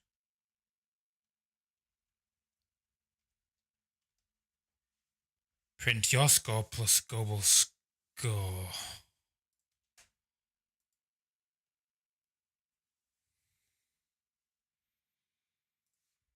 Yes.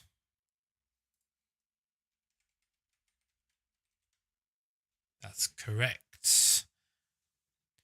Can only concatenate string, not int to string.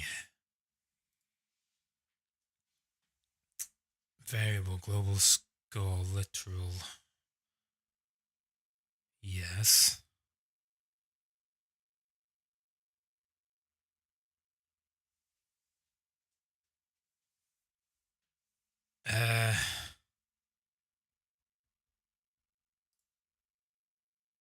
Wait, that needs to be in brackets anyway.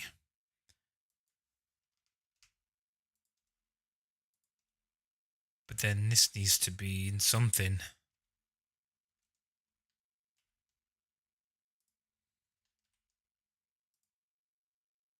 Statements must be separated by new lines or semicolons.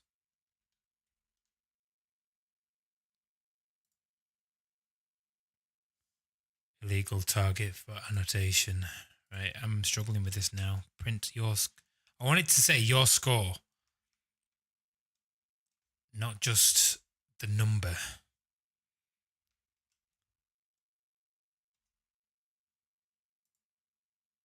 Invalid syntax. Yeah, okay, that's fine.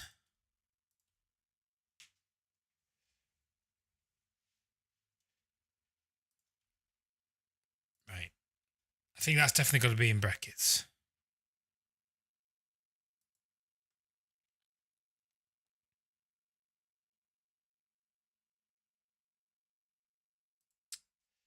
Can you do a double? No. Was not closed.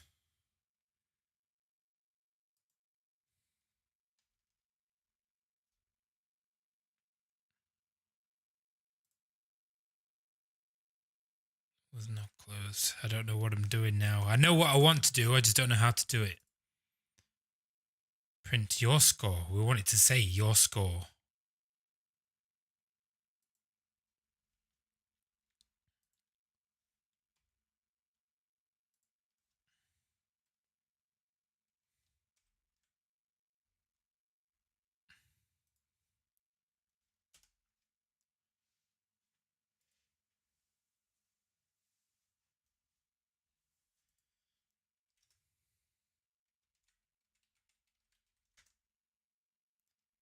That's correct. Your score. Oh, it says your score now, but it didn't give us the score.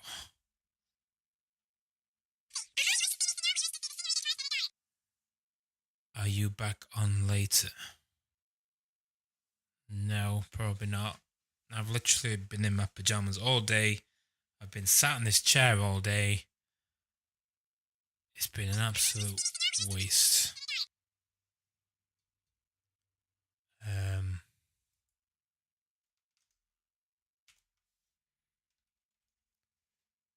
I guess I'll be back on tomorrow. I'll do some gaming tomorrow. This YouTube stream tonight, it's been no different than streaming on Twitch. 2 hours, nobody's watched. Exactly the same as Twitch. 1,800 subscribers on YouTube and still not a single person. 8 billion people in the world, still not one single person can watch. Same for Twitch. Literally been doing this over and over again for years. Still the same outcome. No one's watching, no one gives a crap. So why have I just wasted all my day, all my time, all my years doing this?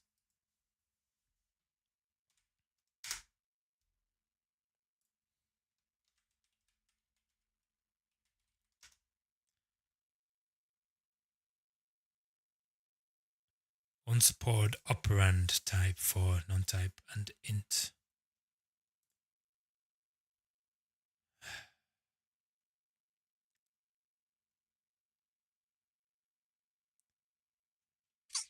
Well, I like just being alone and feeling alone. And go to work for that.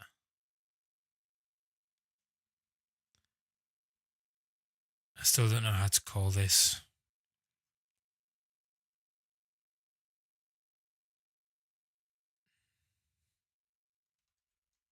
Do they have to be in brackets too then? Plus global score.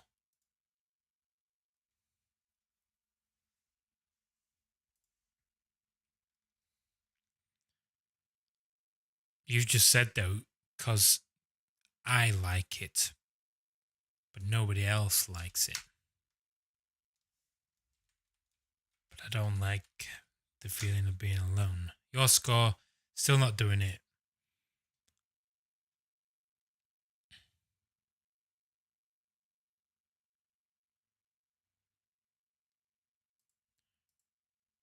Right, rather than having it on the same line, it's just easier to call it on a second line.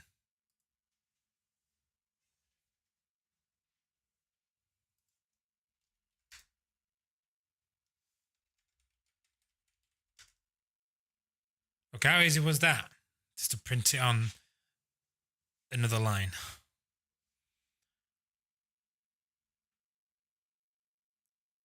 Your score 1. Literally could not get it to do that on the same line.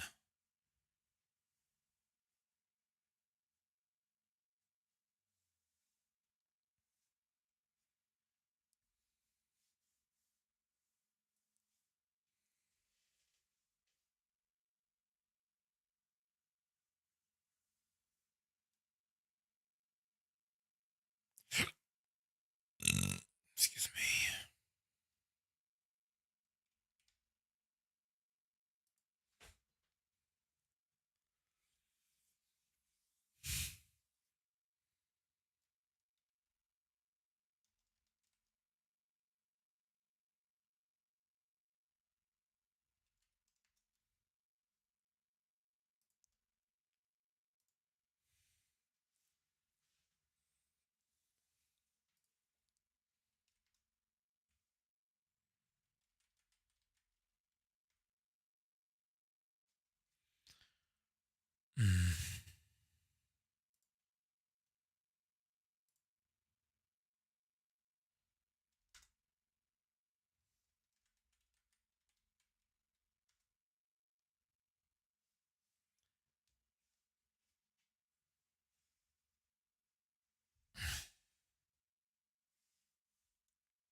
So they do have to be in separate parentheses.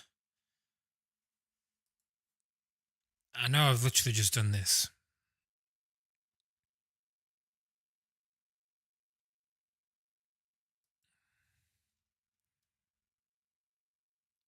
And it didn't work.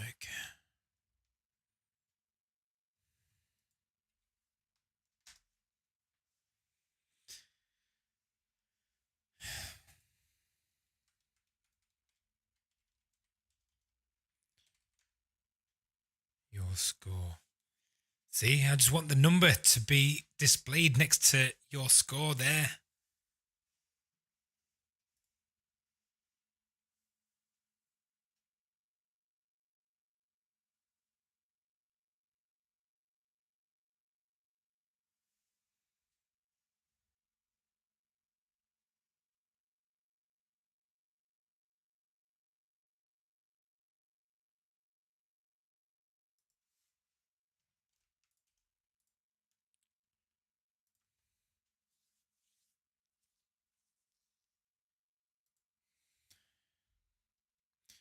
You don't like my streams though, do you? They suck.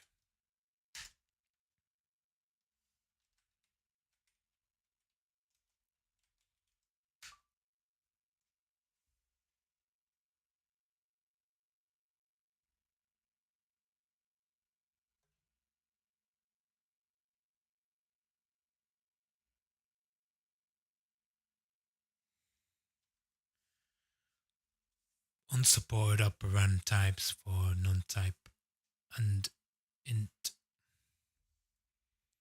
Right. Okay, it's beyond my knowledge then. I don't know.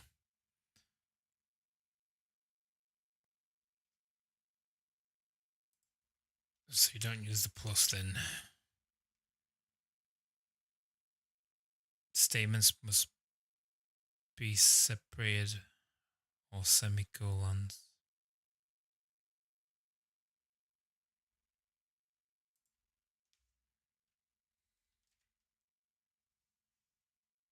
Well, that's not going to work. Illegal target for annotation.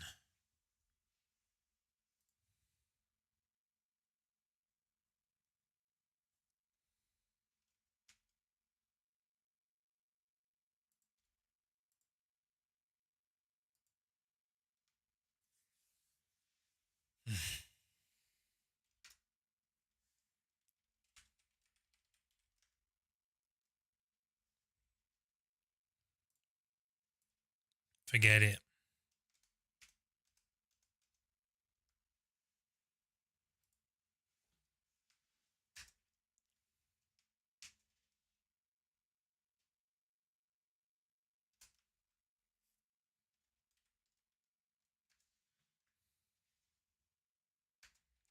Question 2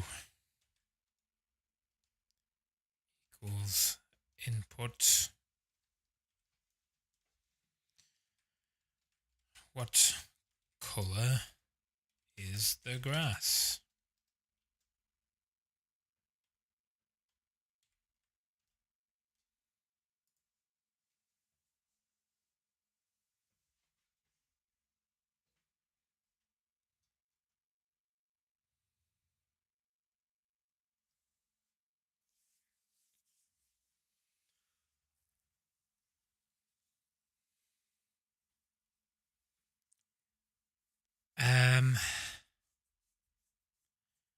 Questions.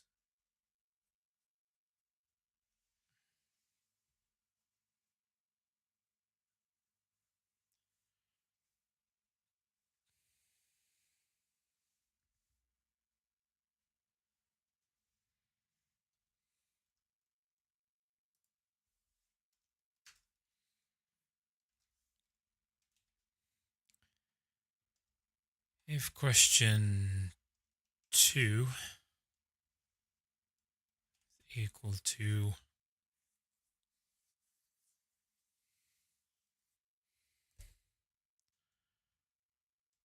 it's got to be in quotations.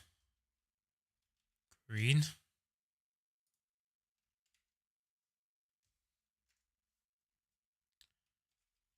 Print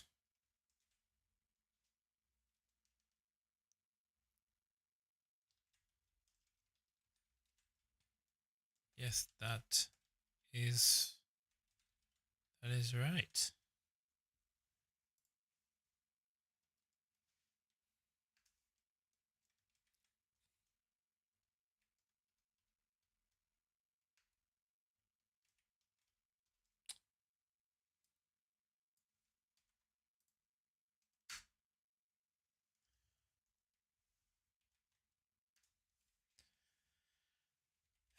Print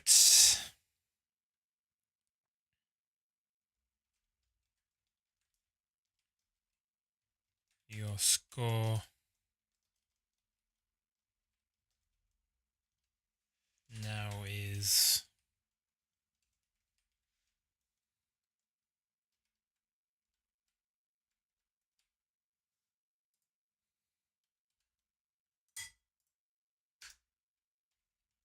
wait.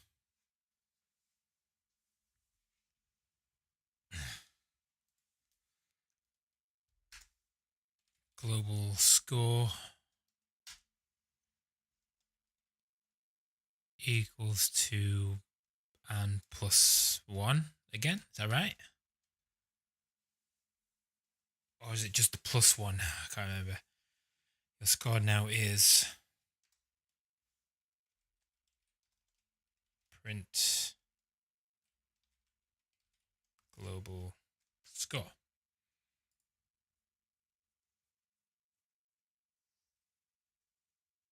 If green, can we put dot lower?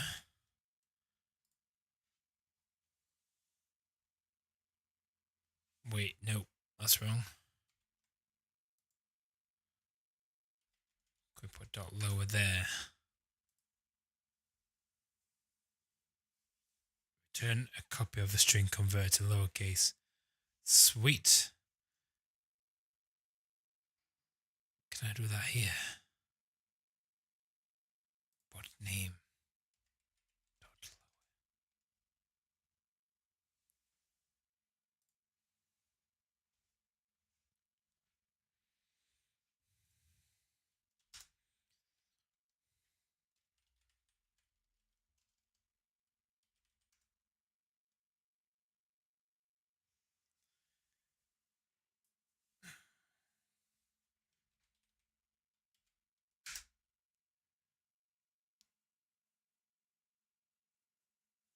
Nah.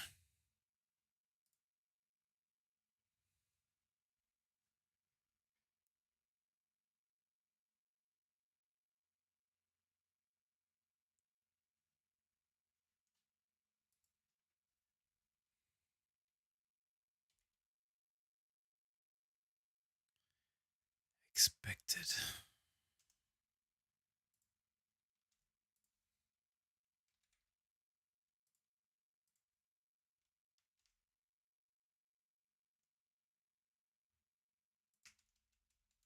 That's not going to work.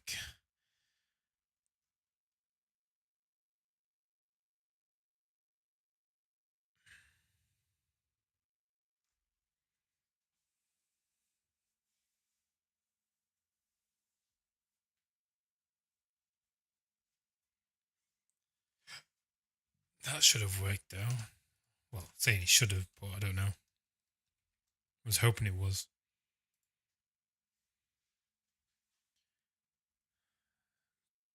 Oh, now what? Oh, yeah.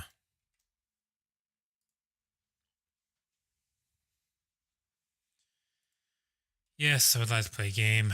What is my name? JAVAWOCKEE. What colour is the grass? Green. Your score now is still 1. So equal to +1.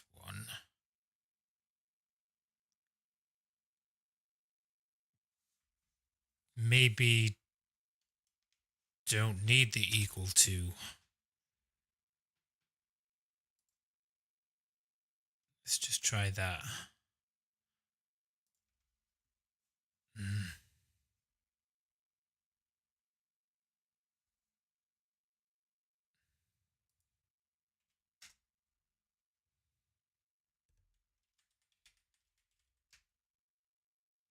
Your score is 0.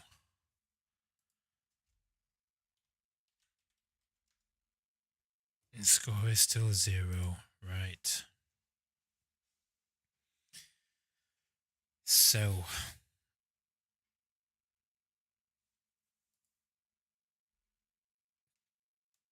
we need the equals. I think that's for sure.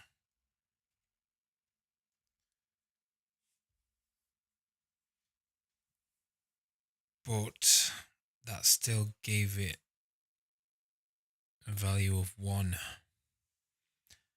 That added 1 from 0.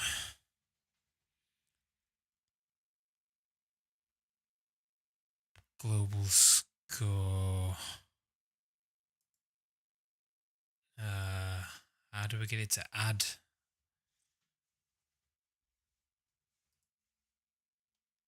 Equals to plus.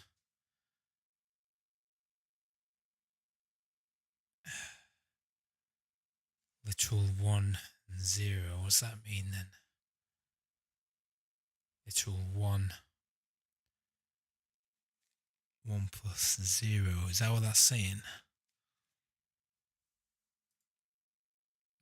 But greater than 1. Nope, didn't do anything. Plus 2? No? Still saying 0.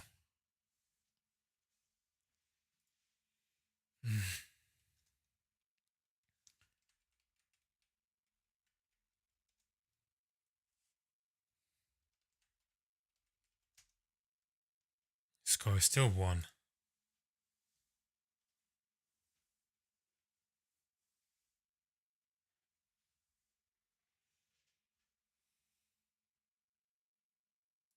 So I don't even know how to add numbers. Global score.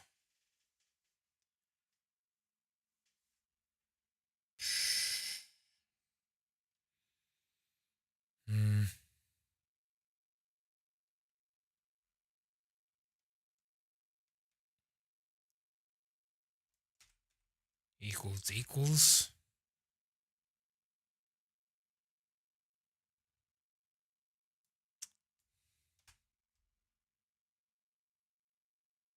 Don't know what that means, the 1 and the 0.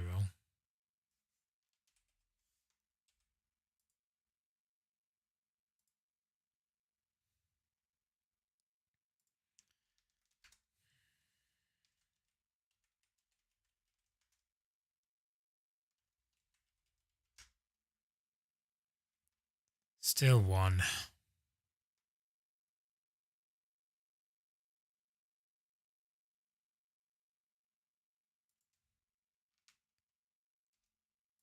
about a plus equals 2? What? It's giving it a 3 and a 2 now? What's that mean?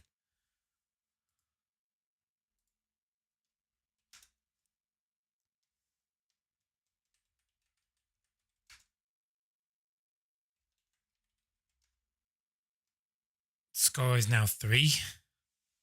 How have I just skipped one? Right. Oh, maybe I've added 2. Right. Plus equals 1.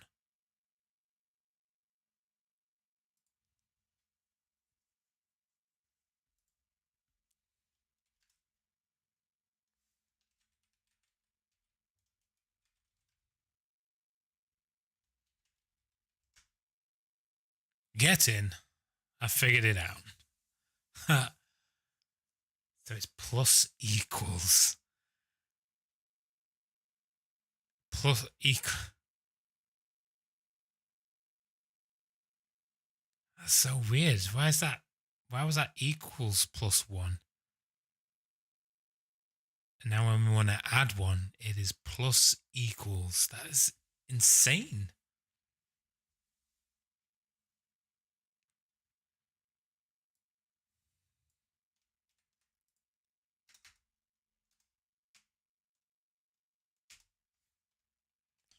Right. Question 3.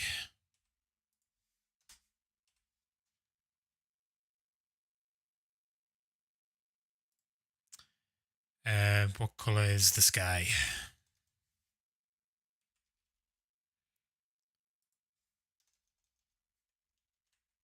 Blue. Yeah, that is right. Global score plus equals 1. Let's go. Now what?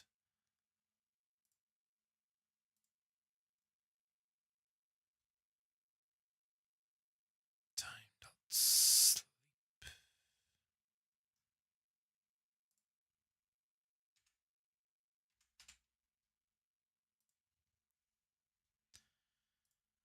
Final question, maybe. Yes. Question 1. What is my name?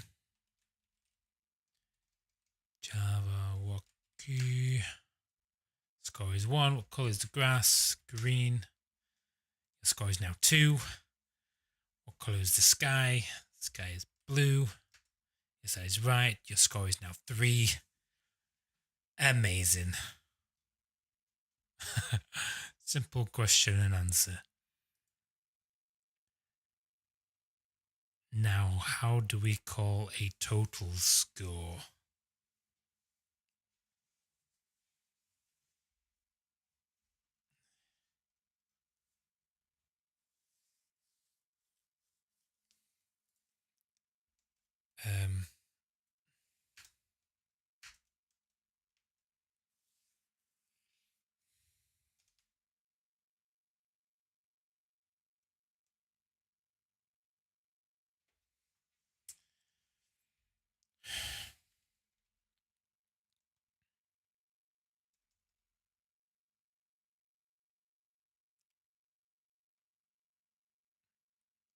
Right, print.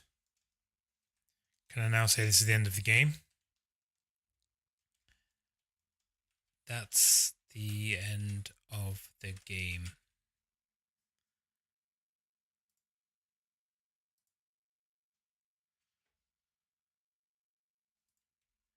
Yes.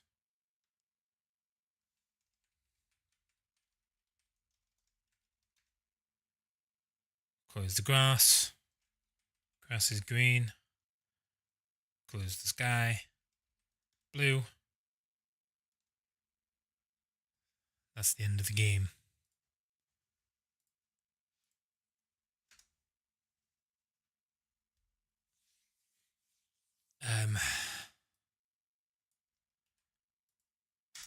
Time dot sleep.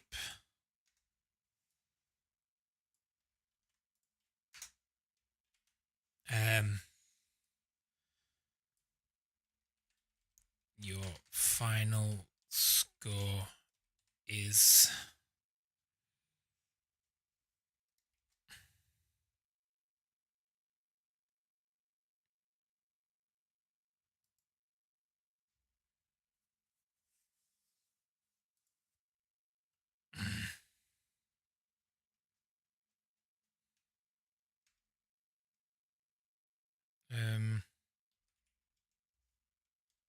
Global score.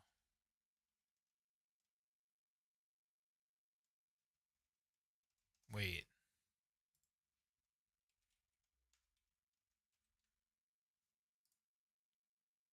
Statements must be separated by new lines or semicolons. 3210.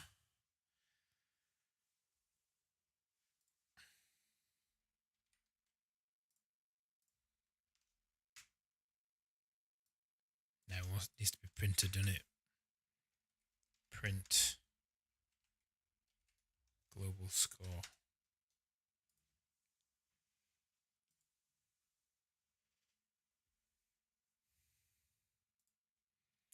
Yes. Ah. What color is the grass? Green. Oh, that's awesome. Okay. So, because I missed out that first one, got the second one right, but score is 1. Color is the sky. Blue. Your score now is 2. That's the end of the game. Your final score is 2. Amazing. Yeah, it's so simple, but really freaking cool. I like it.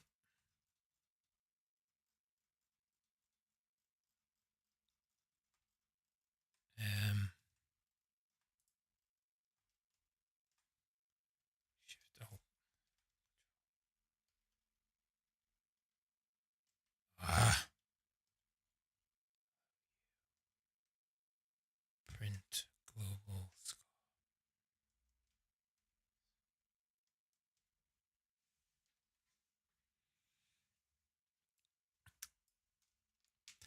And after all that, if we didn't want to play the game, and we just said no, okay, bye.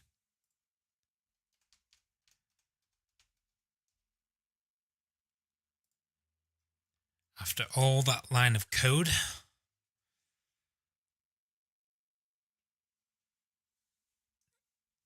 that's because it is in line with this.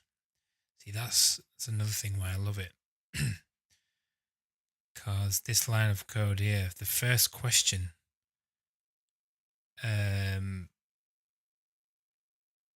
here, would you like to play yes or no? If question is yes, let's begin.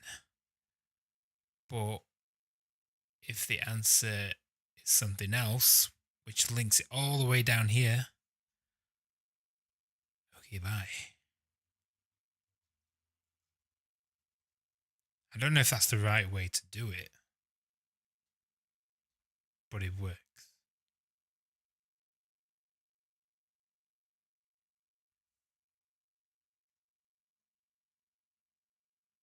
What if I actually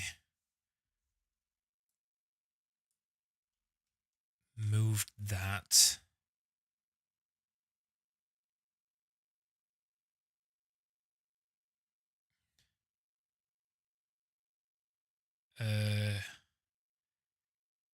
if question, let's begin.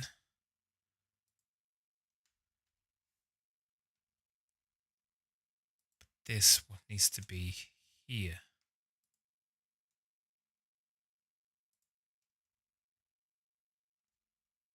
Why is that all kind of like grayed out? Would you like to play a simple game? Yes. Aha.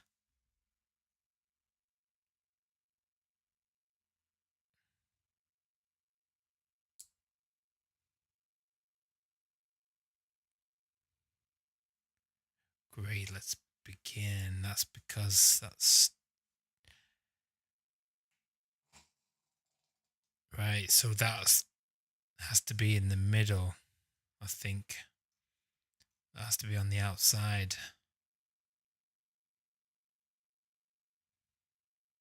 Makes sense. So I've got to put that back.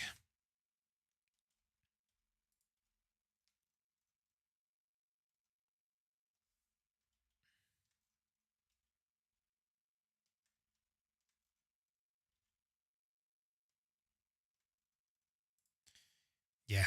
So this is the local, I guess, if that's what you call it.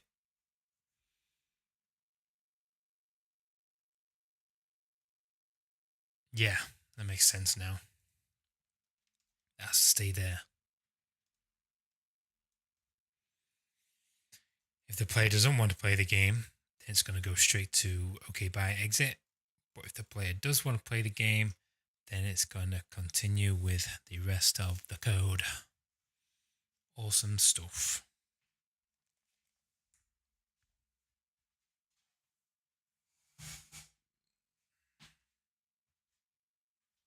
Alexa,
Just realized something, that the score doesn't have to be called global score.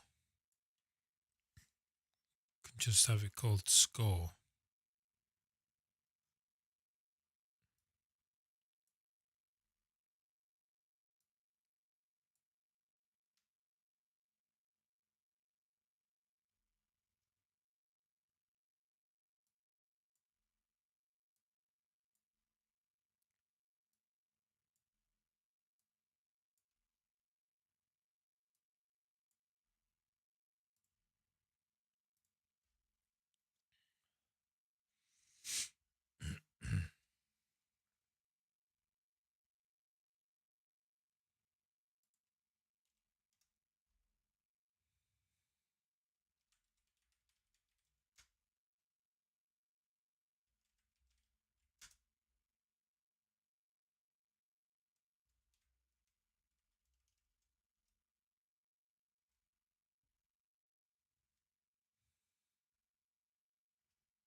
Nice.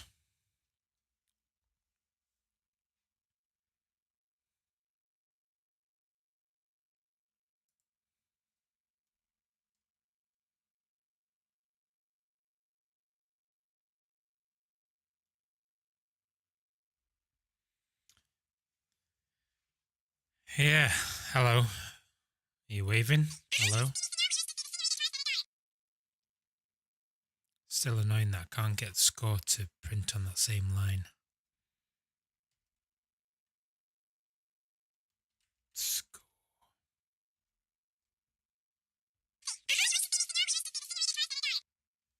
Yeah.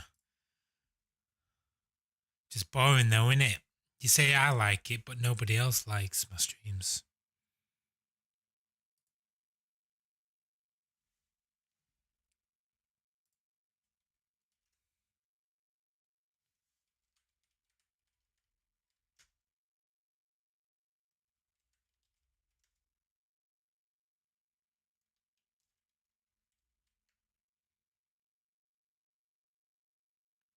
I've freaking done it. What? That's all I had to do. Comma, score. Oh my god. So,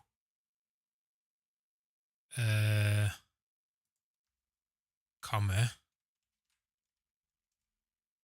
I don't believe it, man. I've freaking done it.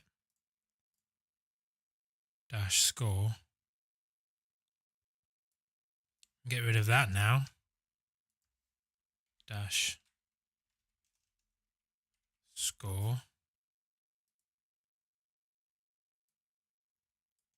Print.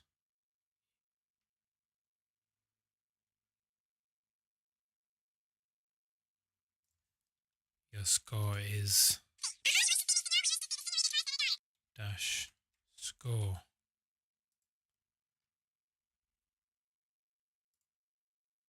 I can't believe it took me so long, and then that's all it was. I was making it too complicated, but look how simple it was in the end. Just a comma and score. Right, so now it's going to display it just exactly how I wanted it.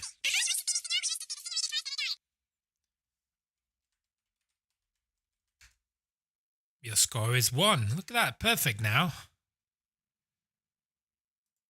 Colour is the grass. Red. Colour is the sky. Yellow. No. So we just want it to say that I've got a score of 2. Your score is now 2. That's the end of the game. Your final score is 2. Wait, what? Your score is now 2. That's the end of the game. Right. So the last question does not need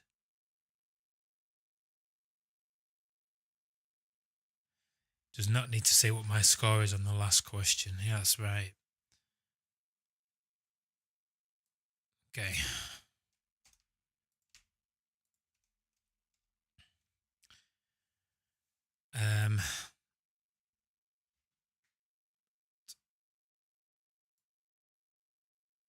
Just gonna put right. That's the end of the game. Print. Thank you for playing.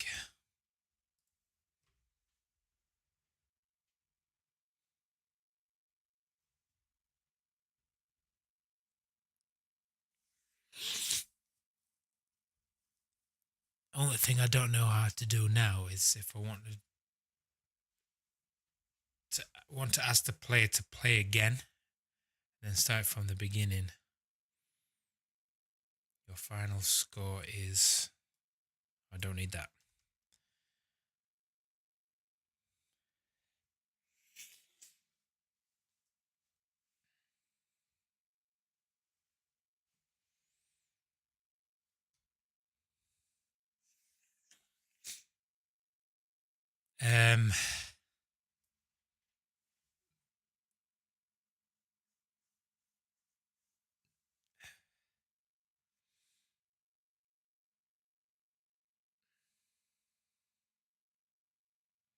Don't really know what else to do now.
You want to see my game that I've been making in Fortnite?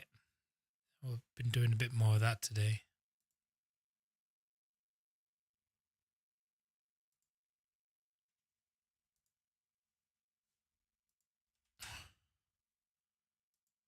Close that down.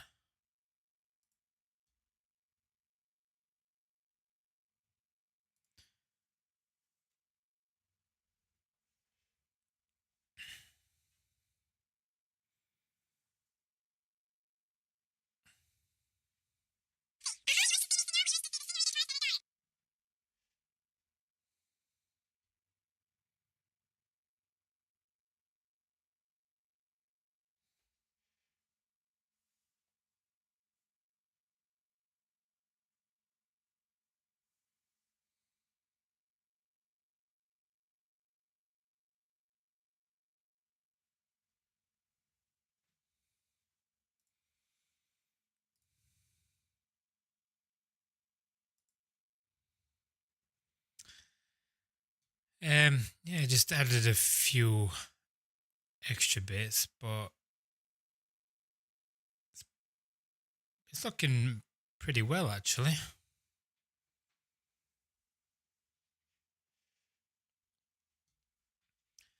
So I don't know if you actually remember what it used to look like, but now it actually looks a lot different. To be honest, the map is far too big, but I really don't want to delete it and start from scratch just yet.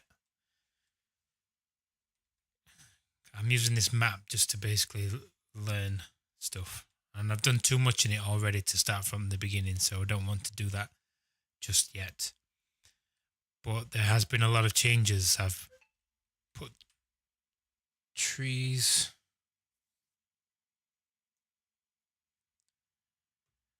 I've put the trees back in there. I've actually deleted a lot of stuff, so put some new things back in. Put like these street lamps in. Put some more props in.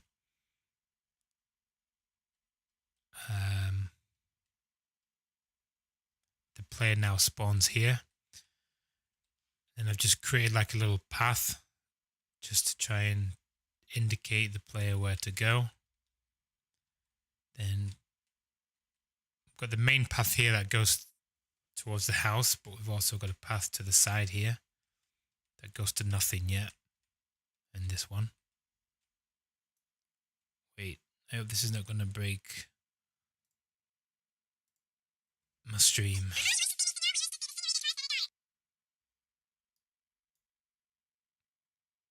Just going to warn you now, this might break my stream.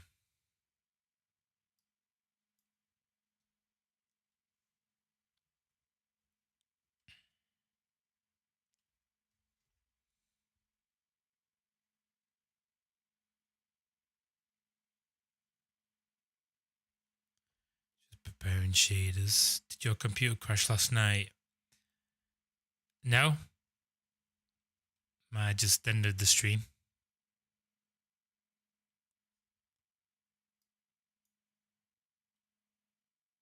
Right, just preparing shaders because I've changed the quality to low. I'm hoping that just gives me a bit better performance. Wow.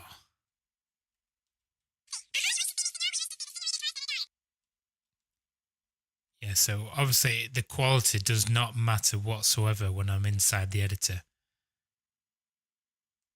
So I've turned it all the way down to low.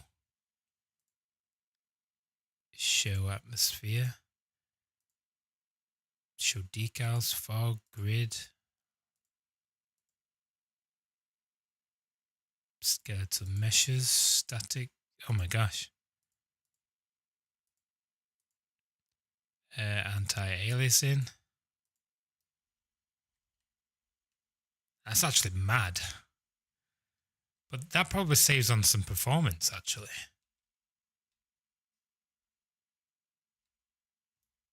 Can I see what performance it's running at?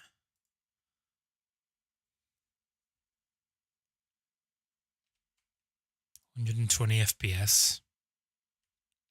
Nice. Right. Don't need to know that now. Turn that off. So just a quick walkthrough. So yeah, changes to the map. Let's just right. So quick walkthrough as player starts here. I'm gonna run through. I've set up a new trigger here. I'm going to tell you what that trigger does in a moment.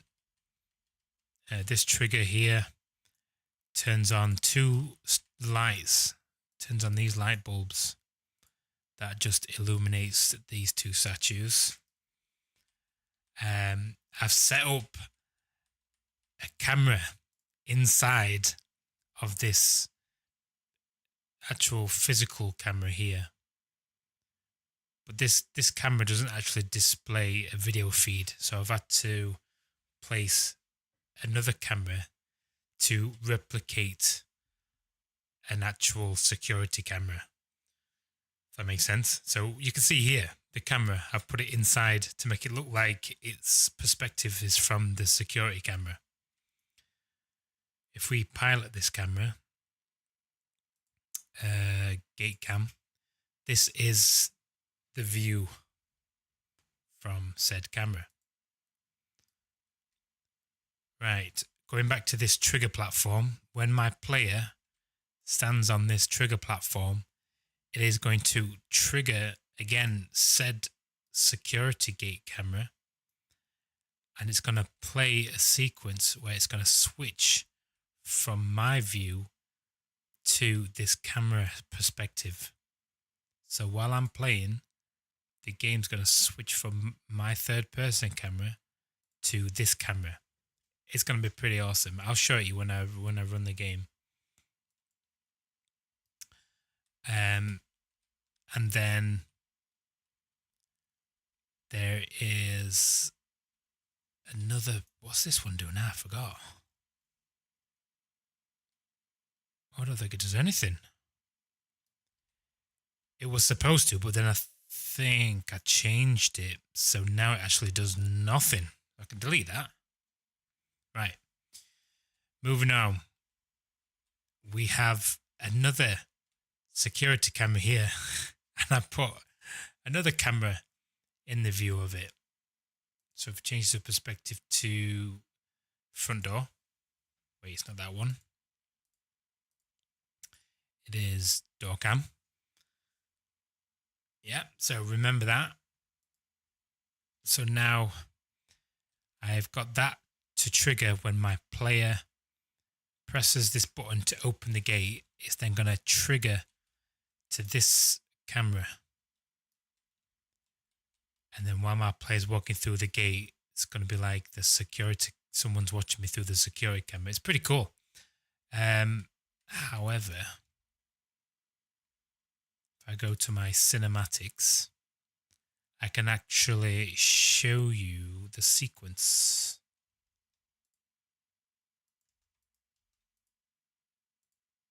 So go to gate cam, and I've animated the camera. So when it plays to that sequence, this camera's moving like a security camera.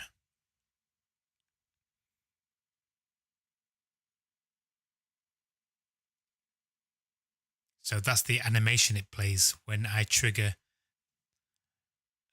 that sequence. And then same for the front door camera. It's really annoying.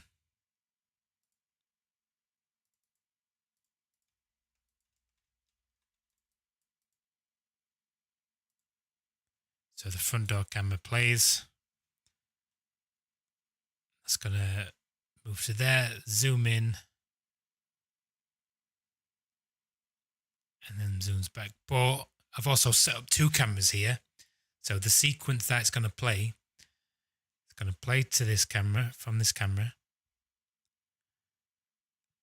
I can't get the timing perfect, but I'll try and get the timing right. But as my player like comes through the gate, in fact, these are frames. How can I change it so they're in seconds? These are frames. I don't know how to change that. Advanced. If I could change them into seconds, then I can actually time it better. So, wait. Am I in 30 frames per second?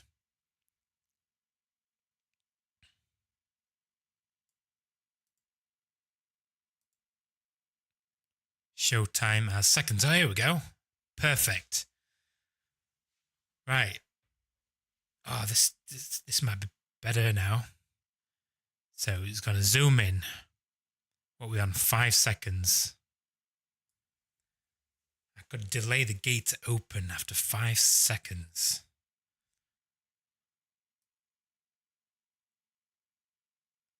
Or no, 6 seconds. Gate opens 6 seconds. Gate opens. I run through. Ah, oh, mate. I think let's put it to the test. So, doorbell. We want the gate. It's closed. What opens the gate? This, doesn't it? Delay.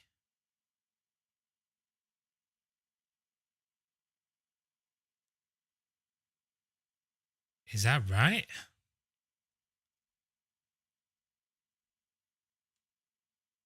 Toggle opened on interact. Toggle open on button interact. Right, that must be it. Delay. Let's try it. 6 seconds.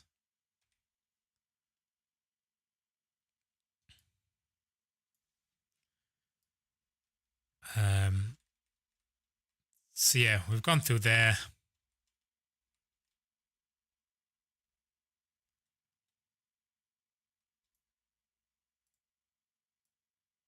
This is going to open the door.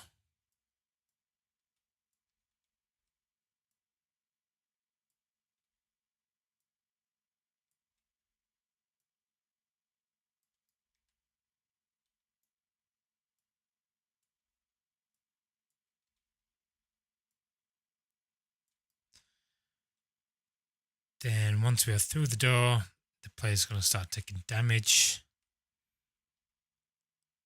We then go upstairs, we get the key. The key unlocks his back door.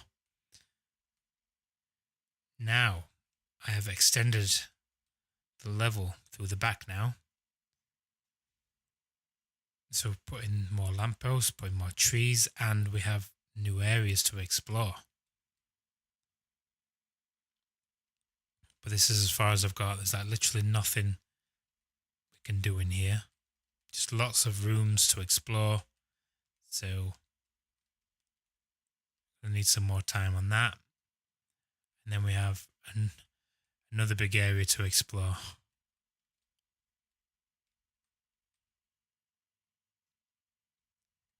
Right.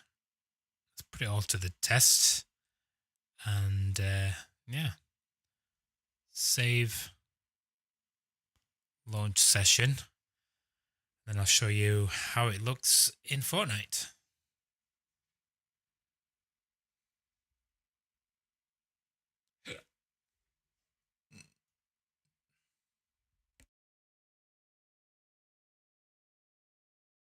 How does the stream look, by the way? It should be good quality, because that's another great thing with YouTube streaming. I can stream at higher quality.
Pick up the flashlight. See, I've actually tweaked the lighting as well. I made it a bit brighter. It's not too dark. I might need to make it a little bit darker, but for now, it is looking a lot better than it was.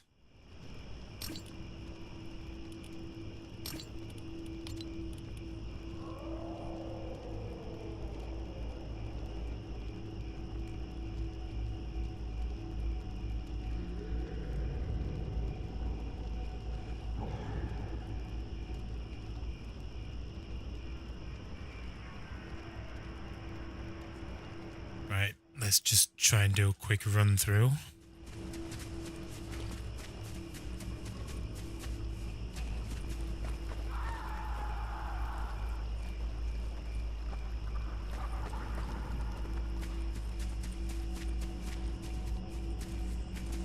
don't think the stream's gonna like this very much.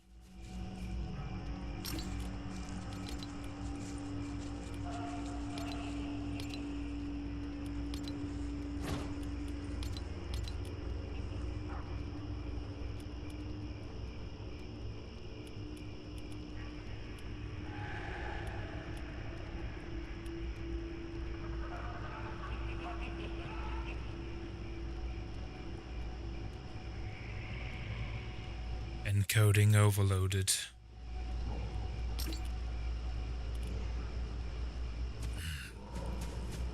Let's try and get through it the best we can without it breaking the stream.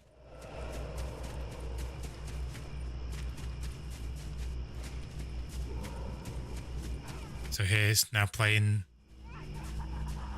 You see how it played that camera?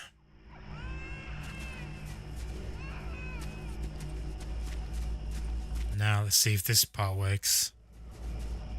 Delay for 6 seconds.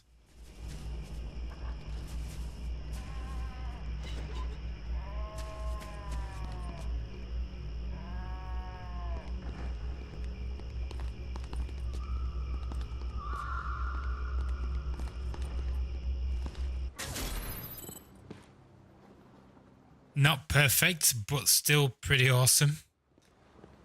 I think that timing needs to be changed though when I was at the gate.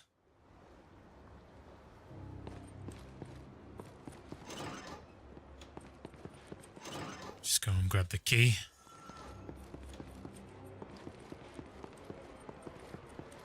Opens the back door.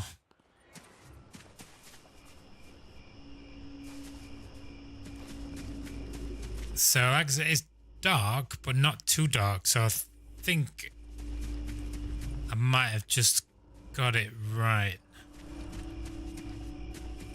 Or maybe a bit darker, because I think it still could be too bright. Right, I need to end it anyway because literally the program is overloading the stream and it's not good.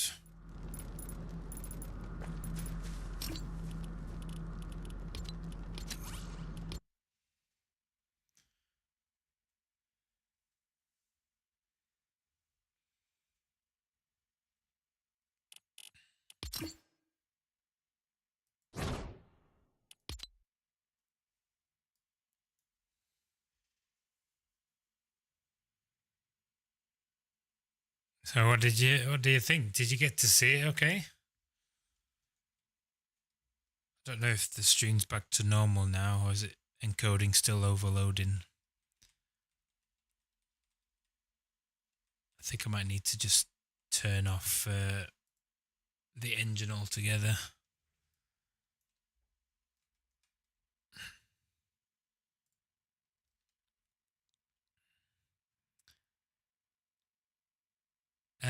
I'm going to end the stream there anyway. I've literally been live for 3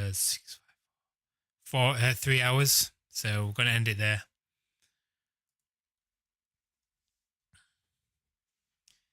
It was pretty fun though, something different. It was like a live webinar, learning some Python, going through some websites.